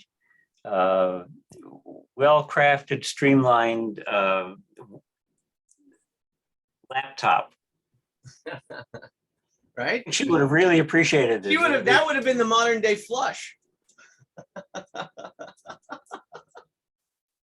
But the child labor stuff, I mean, that goes back to John Locke, who said that he felt that children at the age of 3 should go to work so they get used to it sooner. Makes I sense. mean, and yet he's praised as a friend of the individual, but the individual itself is there to be exploited, and he wants to. So that child labor didn't originate with the Industrial Revolution. It was just made full use of. Yeah. It was a pattern already set down in the culture, 100 or 200 years earlier, 200 years earlier. Yeah, in the lower classes, children did work, even in the family environment. They were expected to contribute labor somehow. First treatise of government. 3-year-olds need to get to work. I mean, that turned me off to Locke. I mean, the Enlightenment was not a pretty place. The Germans were good. I mean, Leibniz had a view of individuality. He really respected it and was fascinated with it. And then there were other people too that, but the English, the Renaissance. The Renaissance appreciated the individual. That's where the individuality concept originated. Definitely. So they would have been more on the Hobbesian, Leviathan, sort of humanist approach to social contract theory, as opposed to the what you're calling the cold, hard hands of a child dying in labor for what we consider modern day democracy. I can't put them together, what you're asking. I can't answer the question, but it's interesting. I wrote a chapter in my book on what I just said before about Leibniz and the Renaissance and not Locke. Want to talk about the new importance of the individual. It goes back to those other people. As I say, the Renaissance and Leibniz, and then was amplified by Carl Jung, what the individual really means. And the individual has a whole job just to make his full individuality by integrating all the parts, the unconscious and the conscious. I mean, drawing. Well, that's that's probably the culmination of Fiona's talk in regards to Elizabeth being the self-made poet. The individual nature, the dog-eared approach that she, put towards the literature. I mean, even her translations of like Agamemnon, the Greek and such, they were initially criticized, but later scholars have actually said that they're very interesting translations. And it was just on her ability to just press forward into her ideas and to extrapolate them. And that's an individual to do so. That's right. The individual sees themselves as an agent that can do something. Yeah. That can do something that maybe a lot of other people not only don't like, but don't understand. Yeah. Agents of change. Yeah. Tom? And in general, there was a lot of fear. I mean, Mary Shelley's Frankenstein is a very prime example. A lot of writers in the 19th century more so feared technology and technological development than they really didn't, by and large, they really didn't see, how it could be liberating or anything else. The whole concept of like the mad scientist was born in the 19th Yeah, century. well, you had that, and then so they extrapolated from that into the robots in 1920. Karl Čapek, and in other words, they assumed that if you built something out of technology that it could only emit evil. You know, it would find a way to conquer you and get you out of the way so that it could multiply and take over because it'll think it's smarter. Yeah, That, and that that's was their even worldview. Yeah. Go on. and that's even a debate going on right now with AI. No, that people can taste it. You know, that it's a. So let me put this into a premise, right? Let's say we take Fiona Sampson's living biography, plug that into an AI system, and then all of a sudden we actually have a living, breathing Elizabeth Barrett Browning for one of our meetings doing a lecture.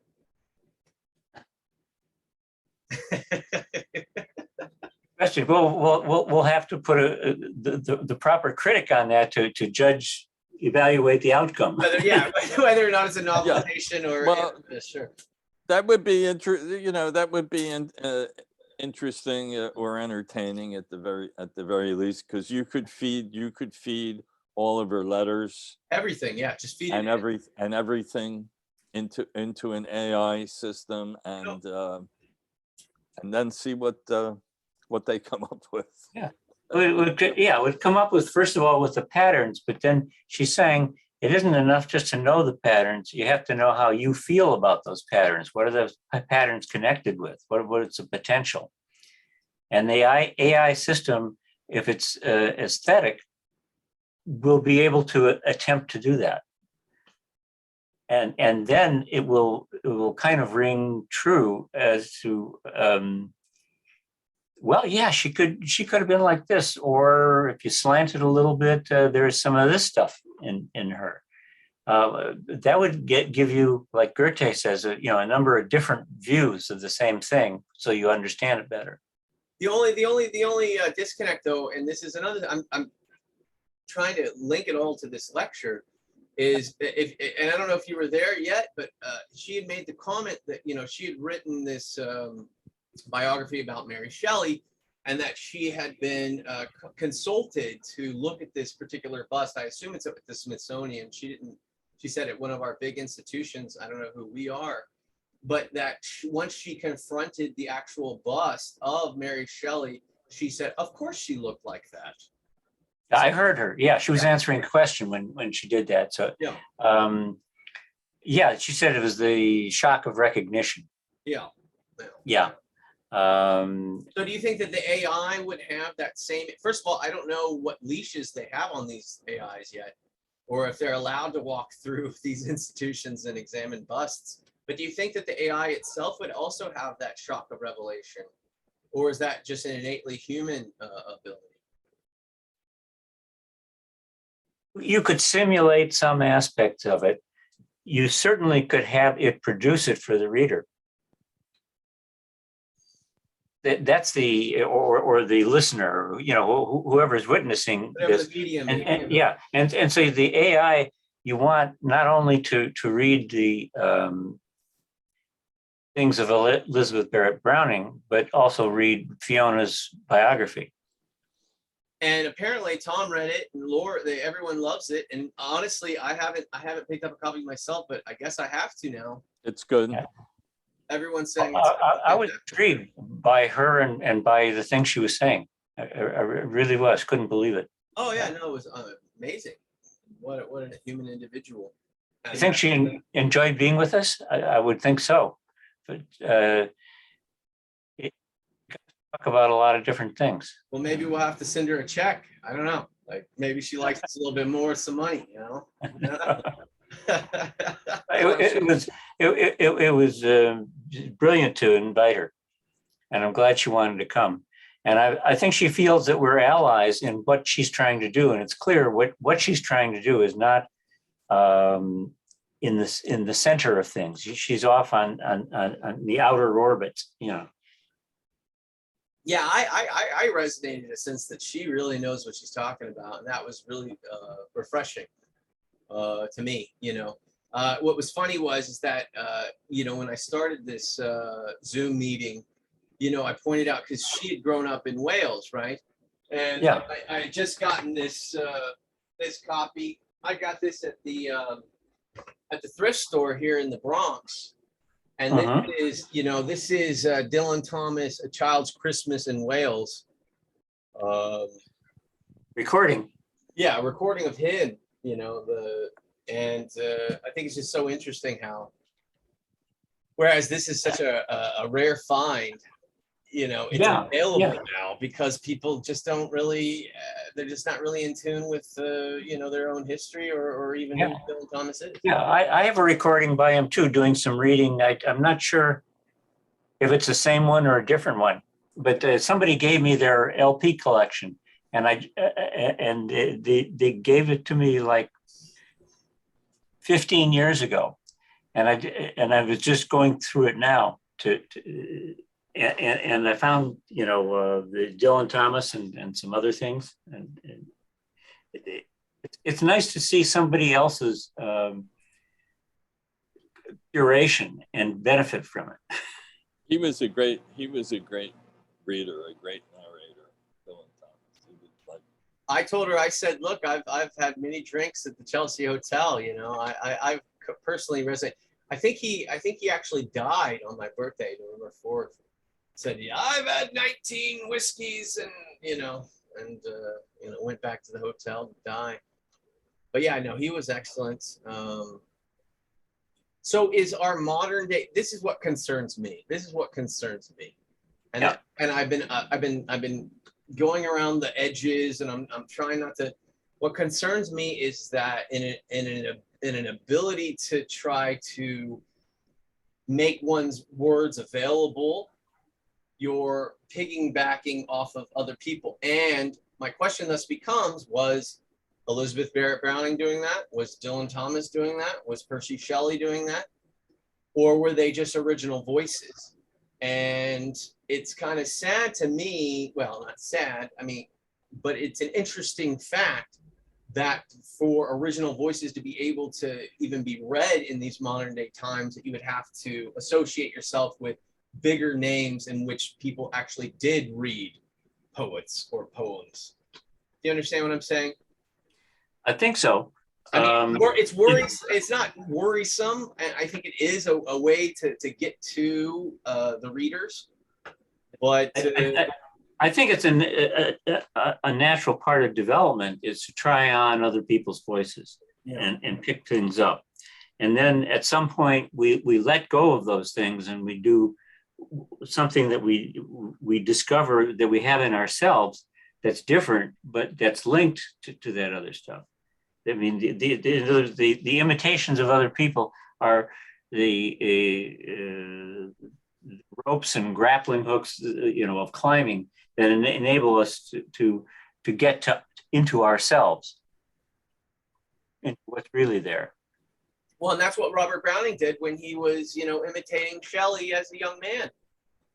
Yeah. And, whether or not that's something that should be, whether or not the 50 is the new 20 is, I guess, the real question. But, we find ourselves in an interesting point in time where it does seem like the individual voice, and this is something you alluded to, is being squelched to a certain extent because the good of the many versus the good of the utilitarian whatever. And I just worry. Well, I don't worry, but I just think that maybe it's consequential that going on from this point, that the writers of the future, where do they go? Where do they create their own songs, their own melodies? When did they stop recreating? It's a doggedness. Those that really want to and hear themselves are going to do it, and some of them are going to be discovered and make a difference to other people. So I think it's just repeating things from history. It's an ongoing thing. The individual will, if he wants to, make what's meaningful and important to him known. No. And it for many people, it's associated with social acts. In other words, things that are going to affect other people and make a difference. Yeah, but the Indeed. marketplace Of ideas. has evolved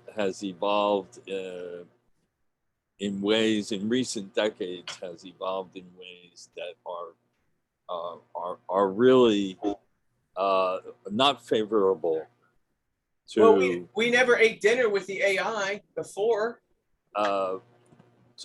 are not favorable to.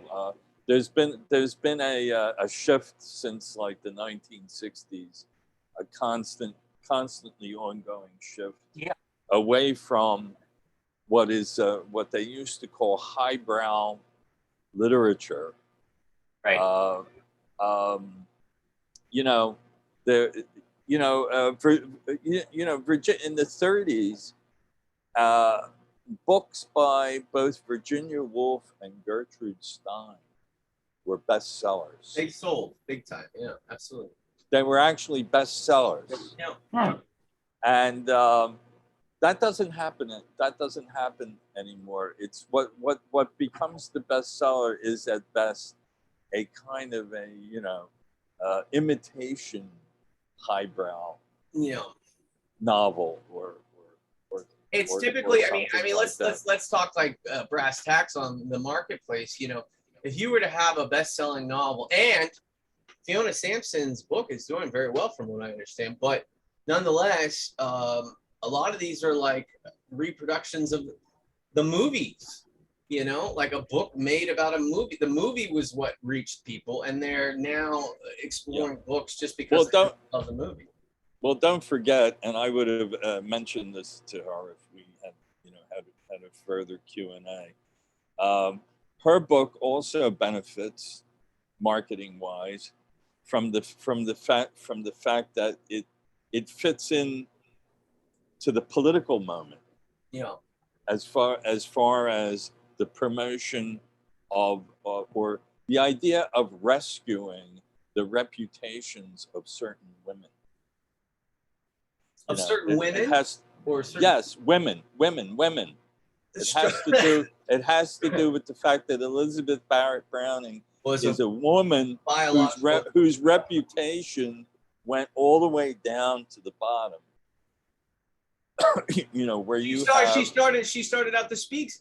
Where you had about how that where you had Harold Bloom and major critics saying like it's not even worth reading her poetry. Yeah, that's what she said. So, no, I read that thing by Harold Bloom, and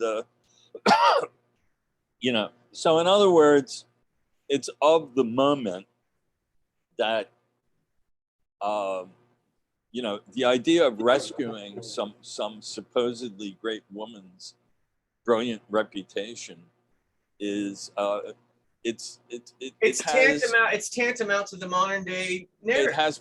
It has political currency. That's true. So that's a big help. So you're saying EBB is coming up big time now, and Robert Browning is going back down. The cyclic nature, what you were talking about earlier.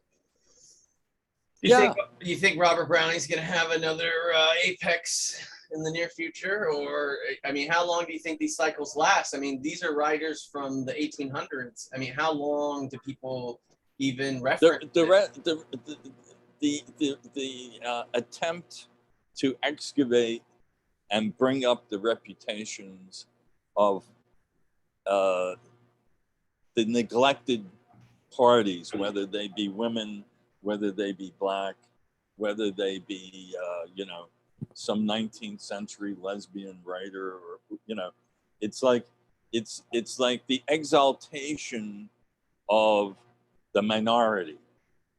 That's what's going on right now. And it's just getting bigger. And it's just getting bigger and bigger. Yeah. And it has its positive as well as negative aspects, because it always tends to work out to be a zero-sum game. Where they do it at the expense of like somebody else or some other, that's the problem with it. It's like that. I used that term seesaw when I asked my question to her. Now, I've seen. I was just going to say in looking at lots of different book agents pages where they tell you what they're looking for. What you've described appears on almost every single one. Yes, yeah. It's a very, very, very strong trend. Mhm. That's still getting bigger. It has by no means peaked. That's right. I read an article today talking about how there is no, the population of the United States is represented by, say, 58% white, white humans in the United States, right? And that the commercials on television now have gone to the extreme where they're only represented, say, 13%. And so now you have a 60% majority of the population watching commercials, say, like during the Super Bowl, and it's all minorities, right? Or quote unquote minorities. And so I'm wondering if they're taking it too far because they're stretching it too thin.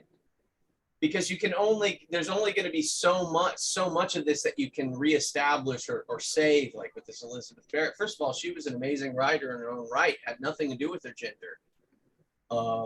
And so I think that when we start to pigeonhole people into genders and racial identities and this and that, it takes away from the innate ability and that creative individual talent. And it makes them sort of this amalgamous whole. Like, oh, this is just another strong woman, right? Yeah, it's what I call, I would use the word carve out, where you're not judging them by the standards of in general so much as you are, oh, they're in this hot category. Sure. That we want to amplify in terms of public awareness of. Yeah, and Elizabeth Barrett Browning has the potential to be even hotter than most, because not only was her reputation in the toilet so that she is a figure to be rescued, a woman figure to be rescued, sure, but she herself was also in her poetry representing all these things which are currently big on the marketplace. Yeah, social justice, against child labor, against slavery, again, in favor of more democracy. It's like that. It's like she could probably get elected president right. Absolutely. Right now. She's like Joe Biden in a dress with she could have made that speech that Joe Biden just made in Atlanta yesterday. Sure. Now, is it a concern that you think that this is a forced monopoly of corporate interest? I mean, because the market. It's totally corporate. It's totally corporate. Sure. And so what I'm trying to say is, how long do they have to mine that? I mean, how much is there to mine for this purpose before they just run out of original ideas? And they'll take it as far as they can. They'll take it as far as they can. It's got plenty. It's got lots of legs. and deservedly so. Herb, any thoughts? Well, the what seems to be at the apex of it now is LGBTQ. I mean, from what I see from my own Unitarian establishment, sure, and many other groups. So, and that's I think that's fair to do, but it's another example of what we're talking about where it gets a special but it's forced. Back, it's not natural. This is not natural. This is a forced sort of narrative, right? This is not something that people are like, hey, I'm just curious about where I can find more of it. That it didn't spring from that. It sprang from people pushing a particular process. Yeah. It can get complicated too, but it's but I see what interests me is the within the gender issues. I mean, the non-binary one is to me the most fascinating. You know, because it's a problem of individuality. What does a person do when they want to construct or grow further an identity that is emphasizing neither male nor female? They're present tendencies toward each one, but you don't want to just choose one because you feel that it's in violation of your actual nature, and you want to live your life in a way that's true to what you feel you are. it seems like cheating to me personally, because it doesn't seem like it takes much talent to question your gender. You know, is Well, that like some sort of big thing that we've always been doing? No, most people just said that they accepted their gender roles, you know, who they were, and then they tried to present their ideas within that shackled position. You know, like George Sand or you know, any of these people like that felt like they weren't necessarily being represented by their gender roles. They found a way to circumvent that without making gender an issue. Well, people involved are, if you take a distribution of all the ways people could feel and also be designed by nature, there's 5 million of them that fit into non-binary. Okay. Is that the okay full number? All right. It's in the US. America. Okay. Huh? Yeah. In the US. In the US, you're right. And so it's a whole it's a play on, you know, build yourself. Didn't we talk about that? The buildings something. Buildings Roman. That's the story. The hero starts here. He creates his identity, has problems. It's questioned. He overcomes that. Yeah. That and the Well, other. that's where non-binary is. You know. And it's it is, I think it is heroic. I don't think it's a contrived thing just to do something different. And each person doing it is doing it in a slightly different way than the next person. So it's not like there's a very simple book to follow for how to do it. Although there's some shared techniques and stuff, and so people can The I use. Ching. The I Ching, the I Ching. Yeah. The problems are often problems that are created once again by this marketing juggernaut that is. Well, and that was Carl Jung's nephew. That is the That United. created that.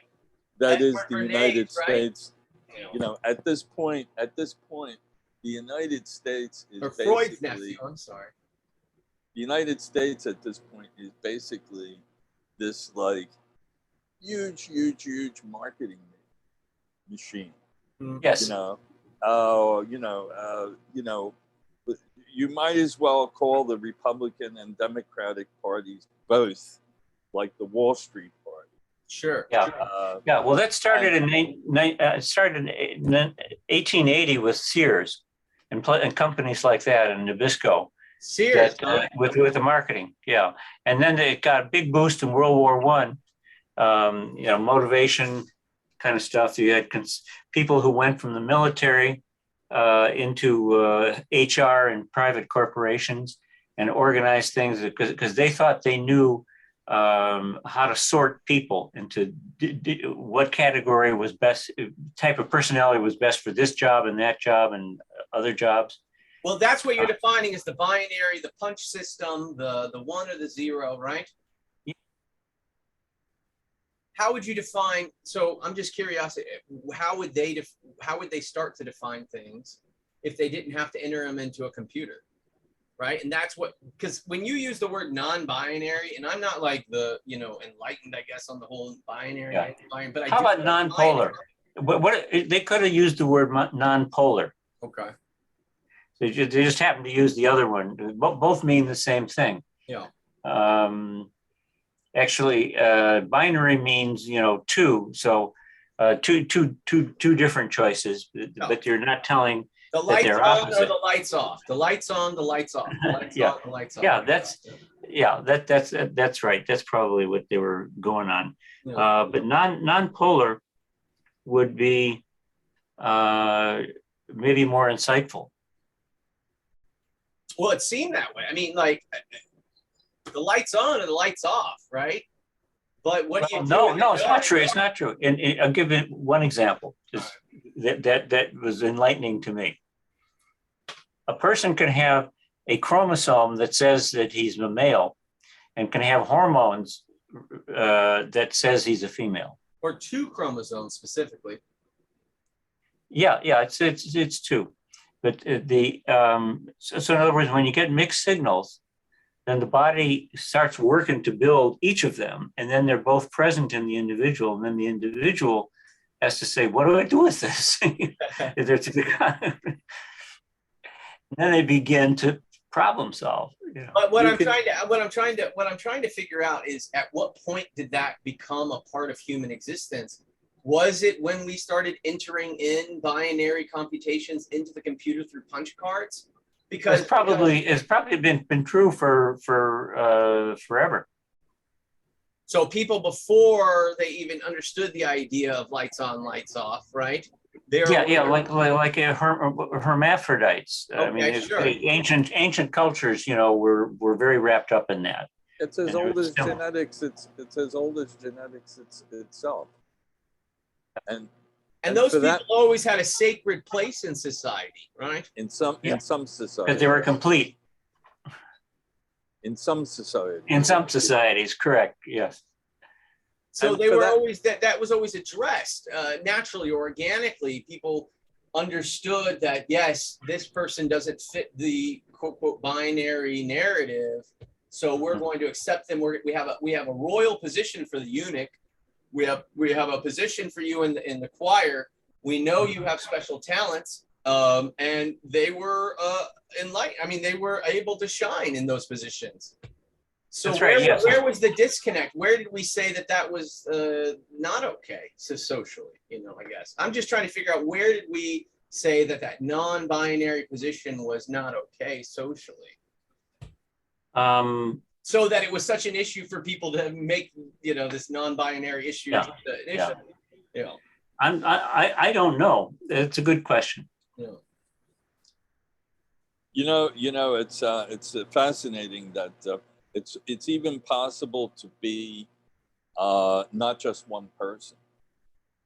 Well, yeah, you mean just multiple personalities? No, I mean genetically, because you can be in the womb, twins can meld. So the Gemini. So instead of this happens. Sure. So instead of the two babies being Castor born, one is born who has different parts of their body are actually it's the melding of two people. This came out very dramatically when they found a woman who had a child who was genetically not hers. Well, and the reason was because she had her unborn sister's uterus. Well, because I have friends that are identical. Did you ever hear about this case? I have heard about this, but I have friends that are identical twins, right? So the child of one of them is actually genetically the same. So they're actually the father of the other person's child as well. So you're saying that there's anomalies within that structure. Oh, yeah. I think you're saying that there's, because there's a word for it, porous borders. Borders that are not strict, but are rather can bleed or blend. objects from either side of the border into one individual. And that would That be, one twin can pick up some characteristics from the other twin.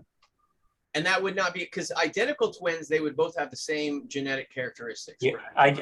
well, you know, there's a logical possibility where they wouldn't, and it's this: in your own body, some people, certain parts of your body have one chromosome layout, and other parts have a slightly different one. I mean, they differ, and then so they each influence their own sphere of influence. You know, that they might be in the chest, or they might be, you know, in the brain or other places, and they are not operating those chromosomes identically to each other. So you could have a twin who has that situation, and then the other twin may not have that same thing happening.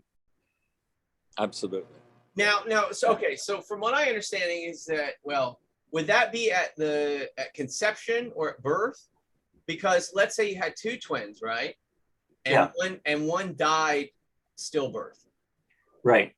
So there would have been no opportunity or alternative for them to change their genetic makeup. They would have always been stasis in that stillbirth. And you're saying, stillbirth just means they were alive, but then when it came to time to be born, they didn't survive. so The more obvious examples of the phenomenon is when, and these people were freaks in sideshows, you know, Yeah. at least they had jobs. up till a few decades ago. That's like the eunuchs. Yeah. You sometimes had a person born with like a third arm sticking out of their abdomen, or Multiple tail situations. something like that. No. Because, and that was, you know, the obvious example of when like the two twins had somehow merged. Or Oh, so you're talking about merge? Yes. Huh. Yes. But And there are would that have individuals happened in the womb, or would in the womb, and that's why there are individuals walking around. Any of us could be it, who seem perfectly normal, but you might actually be a composite of two people, which happened in the womb. and that might have been like a zygote that wasn't even fully developed. Like you might have, you know, and it has a lot of variation to it. You might be all one person except for your brain. Your brain might belong to your unborn sibling. Your unborn sibling that wasn't even developed. Because Yes. I was specifically talking about stillbirth, but even before that, I think you're alluding to the idea that once those cells start separating. This isn't the stillbirth. It's where the somehow, and I don't know exactly how it happens, but you know, the zygotes manage to get together and like exchange Corporate merger. Genetic information, at least. Right? Yeah, genetic information. Yeah. Mm-hmm. And that would have been like a quiet conversation amongst cells that have been divided. So any of us could have certain parts of our body which belong to one individual, and other parts of our body which belong to. You're right. So that- actually a conception different begins very individual. early, right? Conception begins thus very early, whether it's 3 or 4 people that start out. One child is born, and you're genetically sharing information with them before that's even discovered. Yeah.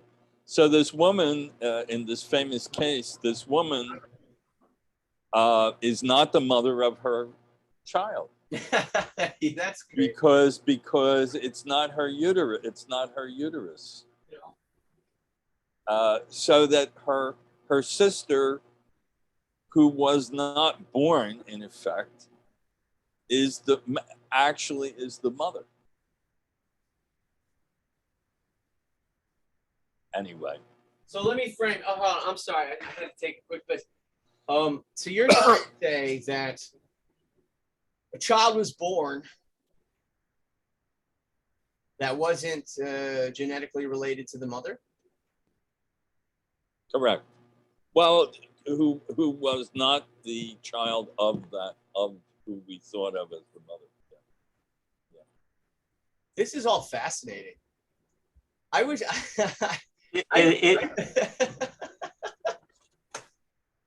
I wish we were talking more about this sort of stuff. Because the quote unquote mother who we thought of as the mother and who thought of herself as the mother did not have a uterus.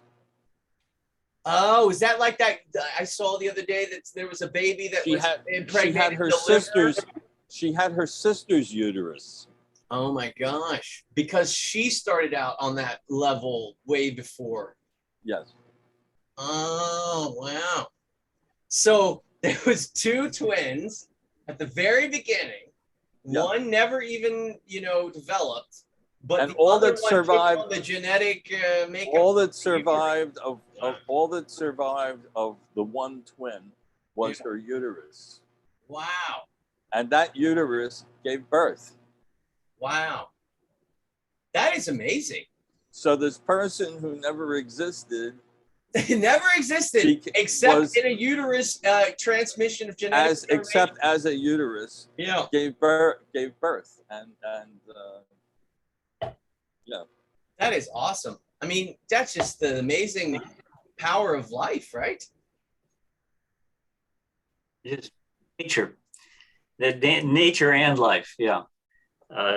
Two ways to look at the same thing, but nature is things with characteristics, and life is the dynamics of what happens when it deals with those characteristics and tries to make them work. Yeah. So in the world of marketing,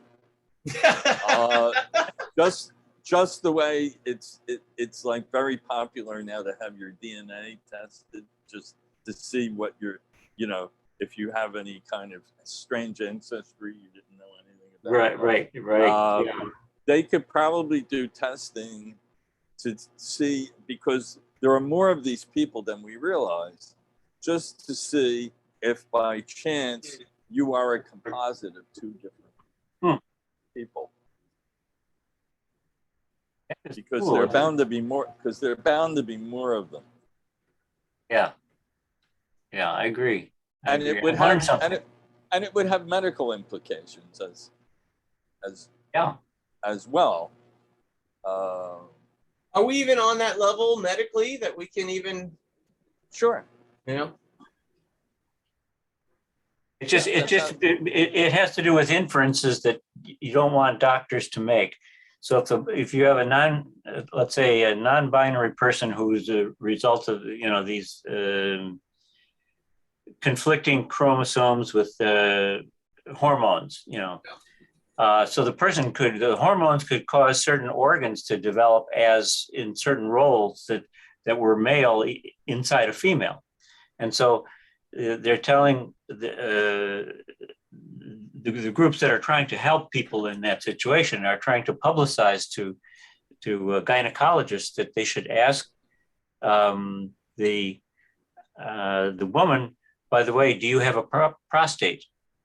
The woman would know. The woman would know, but the doctor wouldn't know. So the doctor has to ask. Otherwise, he might prescribe some medication or something that's going to have a bad effect on the prostate.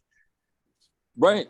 Well, this is a little bit more nuanced discussion of this sort of stuff than you hear in the marketing world.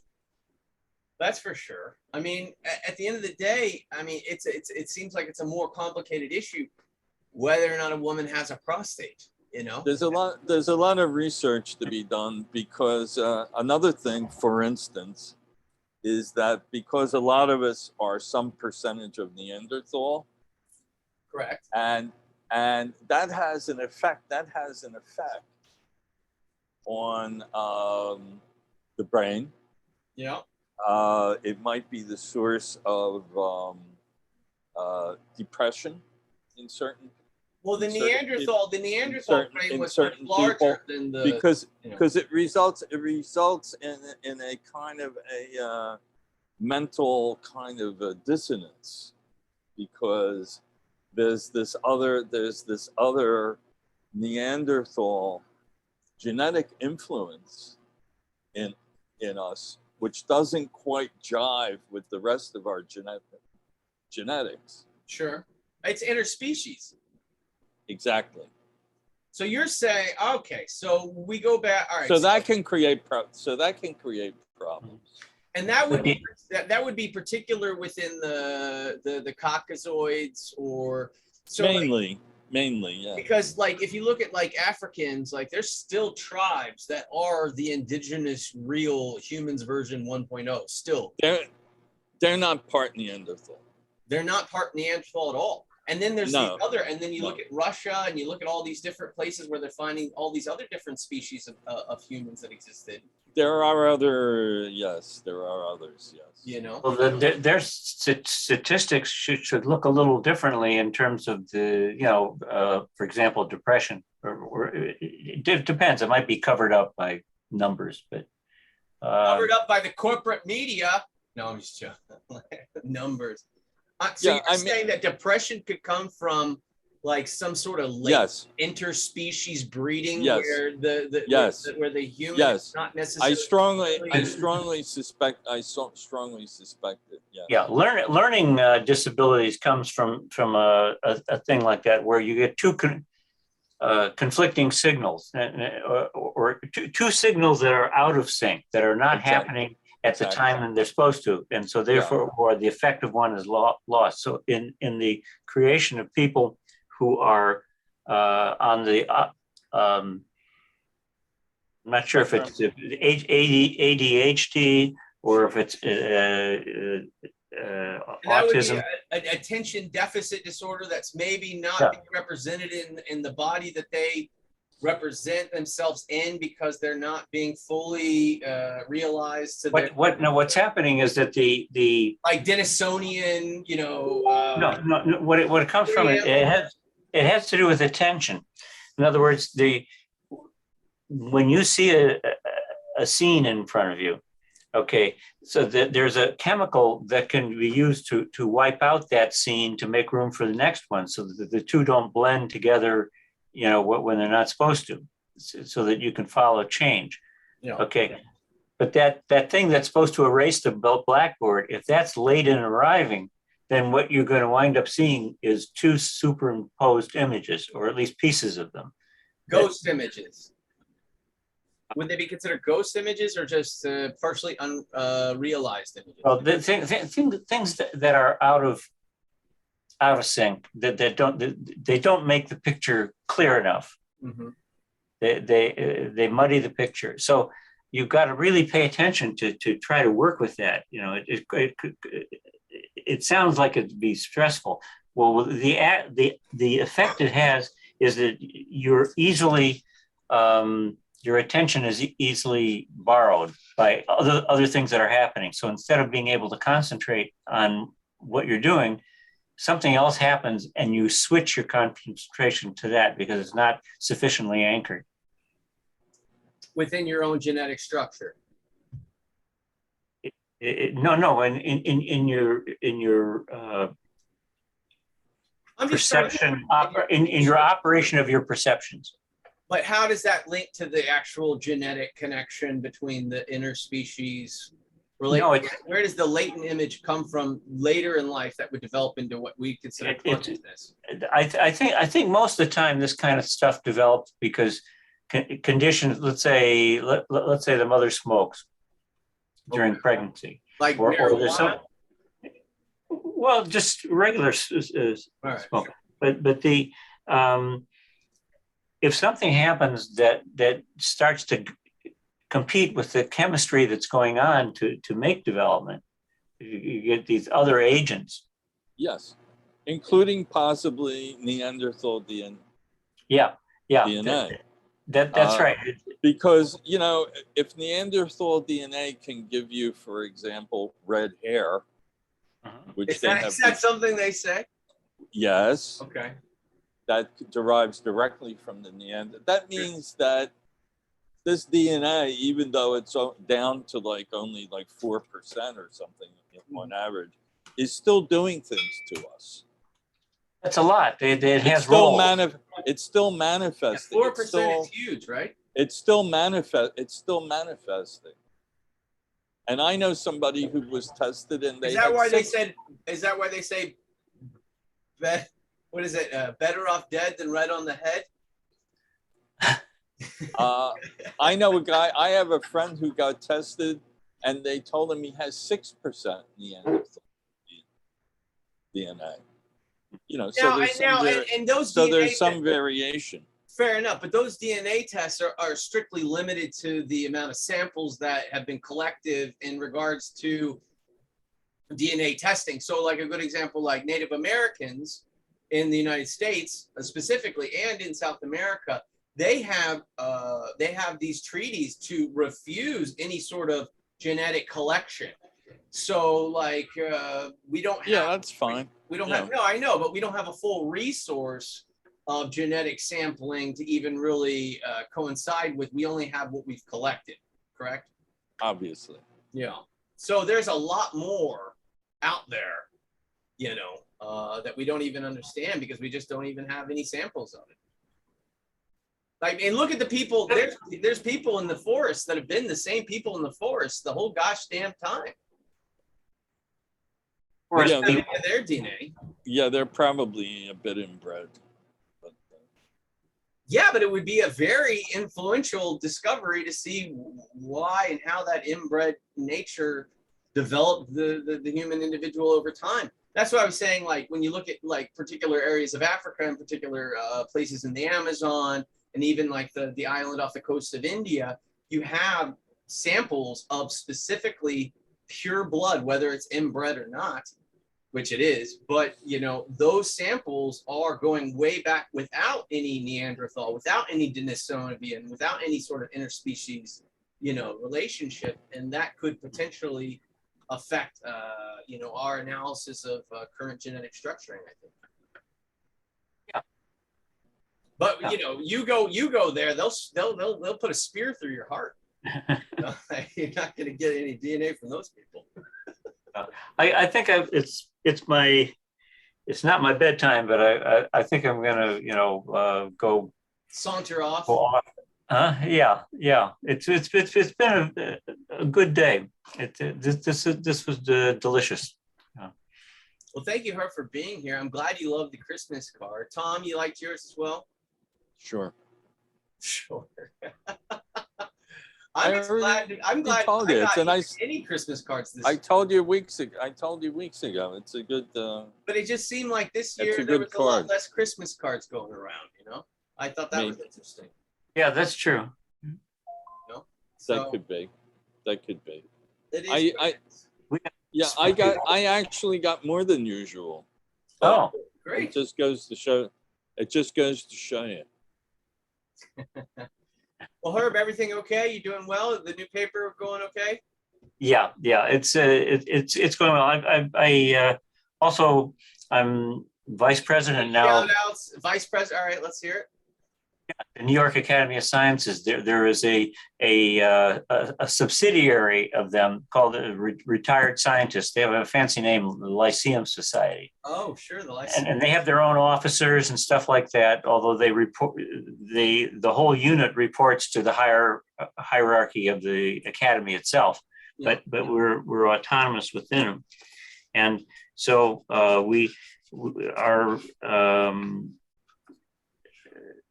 President of 14 years passed away, and we had an illness. And before he died, he made sure there was a succession done. And he had held several of the offices himself. So he was secretary, sending out letters to people, you know, about the monthly meetings, in addition to being president and all the things that involves.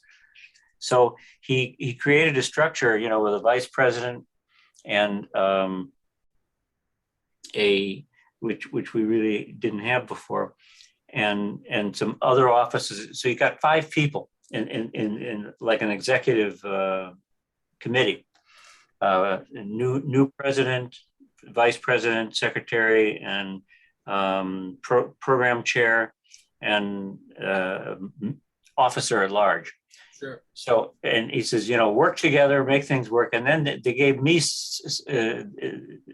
several portfolios. The main one was the program itself. I mean, the program chair just, you know, went out and looked for speakers, but they needed somebody to make the whole scheduling and preparation of people, make sure that all that was done. And the other guy wasn't doing that. Didn't feel it was part of his responsibility. So they gave it to me to do before I became vice president. And so then they expanded that responsibility after I was named vice president. And so I'm dealing with some of the higher officials in the academy now in that role, helping to set up speaking engagements for some of their favorite projects for them to tell us about, you know, what they're doing. So we're informed and contribute ideas. You're the interpreters for the hardcore scientists. What's your role? How are you conveying the things that are coming down from the mountaintop? We're doing it two ways. So first of all, we're arranging for them to come at a convenient time and be prepared for, you know, to know what we're like. And second of all, I set up this thing for their most important project to have a panel discussion from our members to be put on the panel to interpret, just like you said, to interpret what they're doing. No. To both them, you know, giving them advice, and then to our own people to interpret, you know, make it broader in meaning, and so in that way, it's value added. We're amplifying their talk so that they come away with a critique of their talk, and because we have people who can do that. We got the three people that I knew of and said to the person arranging this, okay, you be head of the panel, and then these are two guys who've given talks to us before, and just arrange yourselves. You figure out the structure and how the panel will work, but you will come on after the speaker has finished to discuss what they've said, and to make suggestions and to you know, point out things, ask them questions and stuff like that. And then if finally after that, then it's an open discussion with everybody. Well, that's great news, man. You know, for years, I tried to put you in that same position here at the Browning Society, and you turned it down many times. Didn't know it took a Royal Academy of Science in New York to get you investigating and joining a position. But I'm glad that you like it. I'm glad that you like where you're at. I do. I'm learning a lot from it that spins over into the other organizations that I'm part of. Including the New York Browning Society. But you know, Herb, yeah. You know, Herb, one thing you could learn from the Browning Society and apply to the scientists group is the idea of sending out a group Christmas card. Yes, a Christmas card, Herb. With a nice photo of the whole group of the retired scientists. Yeah. And wouldn't that be great? Hey, Dan, I'm glad you thought of it. No, because I've seen that photo of all the retired scientists together. So the photo already exists. Yeah, we did have it taken. You know, yeah, right. Yes. Yeah, you know the one I'm talking about. I actually saw that online once. Yeah. And it's a great photo. You could just Photoshop it and maybe put like Santa hats on everything or something. That's what I thought was really interesting about the group photo on the back of the Browning Society, is because Steve Downey, unfortunately, he's no longer with us, where he's with us in soul and spirit, but is that his picture somehow, like, it looks like he's just kind of fading into the transcendent light, And I thought that was kind of cool. And it was good to see all of you guys in that picture, by the way. It was there was a beautiful moment when I looked over that picture. It really was. It just kind of hit me too, because this happened in the same month. We lost both the head of the former head of the Browning Society and the head of the former head of the scientist group. Yeah. So, and these were both, like father figures to me. Transcendent figure. Yeah, sure. Transcendent. Well, Steve's still with us. Don't you worry. He's still with us. That's what I love about it. And you know what, Hura, I'm so glad that you made it out today. And Tom, everything going good with you? Where's your position? When are you going to take on vice president? Bob Kramer dropped out. I don't understand why the vice president isn't here with us in this discussion today. He was here for most of the lecture. We'll have to find out what happened to him. Yeah. I don't know. I know he's been having some problems since he had that surgery. Well, what was even more bizarre, and I don't know if you saw it, but he started out the lecture with a face mask on in his apartment. I saw it because I have to admit it, everybody. So yeah, maybe. Oh really? Really? Some sort of issues going on, I have no idea. We'll give him a call. We'll give him a call, see what's going on with Kramer. But I love you guys both, and you know what? It's fascinating how the New York Browning Society is really developing. These conversations are worthwhile, and people should hear them and have these kind of same conversations themselves, I think. We're like the Joe Rogan of the literary community, right? Well, Fiona Sampson, go ahead. Fiona Sampson was certainly worth listening to. She was erudite. She was on point. She was fast. She's a firecracker. She was a firecracker. I drunkenly asked her to marry me in an email exchange earlier. I hope she took it in jest. I currently have. I think she's already married, isn't she? These marriage questions are always up for issue. Herb, everything well with you and your family? Yeah, we're all well. I'm just sending a message to C. She's still on. Your wife or Fiona? No. One of our own attendees tonight. Sure. C. Yeah, she's a really good person. Send her a message. Yeah. Yeah, I see she's still on. I think for a strange little bit, if you saw her video went on, there was like a white cat cascading across the screen. That was kind of interesting. She's gonna have to pay members. So what does C have to? What does C have? And Herb, we need your member dues. Don't forget. I know. What'd you say, James? I'm sorry. I said we still need your member dues. No. You're right. Yeah, it's true. You too. But no, you know what was great about well, not great, but what was very fortunate is that there was a lot of people, and this is just something I want to say in memory of Stephen Downey, there was a lot of people from around the world and around the country that really reached out and sent a lot of donations into the Browning Society in memory of Stephen Downey. So I just wanted to say thank you to all those people. And yeah, he won't be forgotten. And it really, to be honest with you, it's extended the life of the society considerably. So we can be thankful. Yeah. We can be thankful. Very, very thankful. It was wonderful to hear. Yeah. All right, gentlemen. What's up next? Barfly? Are we allowed in bars again? Is there bars still here in New York? Where's the chicken wings? I'm hungry. It would be nice to, and I know that you couldn't make it to the last time at the National Arts Club, and I don't know when. I'm thinking really that, so like next month we're going to have Bob McNeil, and he was so good with the kids, when we had the live meetings.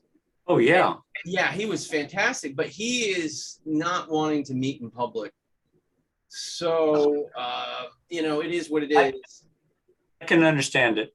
Yeah, He's doing what he needs to do. sure. So we're not going to have a live meet. I want as many live meetings as we can, and I think there's some venues that will definitely host us within, whether it's the Presbyterian Church or you know this, that, and the other. I think that it would be nice to at one point, Herb, whenever you feel comfortable getting out there in public again, that would be nice to give you a hug.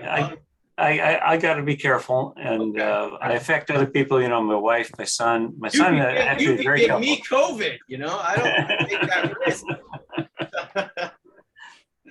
But it would be good to see you again. And I don't know when, Thank you. I don't know when you'll feel comfortable or when most people will feel comfortable. Because the truth is we lost a lot of members this year. It's very sad. But yeah, the truth is that life goes on. And Bert died. Burton Moskowitz, you remember Herb? No. Burton Yeah, Moskowitz. Burton Moskowitz. He was the tall guy. He was like, I'm Burton Moskowitz. I'm very loud and rare. You don't He remember? was always at the meetings. He was always at the He was meetings. Claudia Lewis's boyfriend. Tall guy, very Yeah, loud. yeah. Burton I remember Moskowitz. Claudia. Yeah. Somewhat gruff demeanor. I found because I've been doing a lot of research on all of our members that have passed. Burton Moskowitz was known in certain communities for a long time, and I don't think it matters now, but as Burton Moscow, if that's kind of interesting, depending on what circles you're in. But yeah, Burton passed.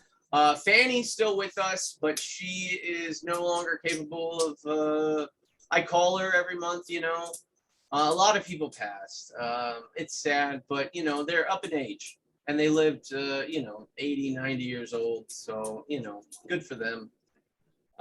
Yeah. So we'll have to rebuild at one point. Herb, why don't you have another child? And then they'll be ready for the Browning Society in 15 years. That would be a nice addition. We need your genetics. We need, and Tom. Could be a clone. Could be a clone. Could be a clone. Okay. Well, take care, everyone. It was good to see and hear, and Yeah, good to see you. everybody. Yeah, take care of yourself. I remember you know our past conversations. So I'm signing off as well. Yeah. We're all in it together. Thank you for coming and have a lovely evening. I have to eat dinner. I look forward to seeing. I Tom, look forward to take seeing you next month. Okay. Okay. Good to see you. Ciao. Bye bye. Yeah. Take care, Tom. It's good to see you. Really. Yep. Okay. Bye. Yeah. Ciao. And then there was one.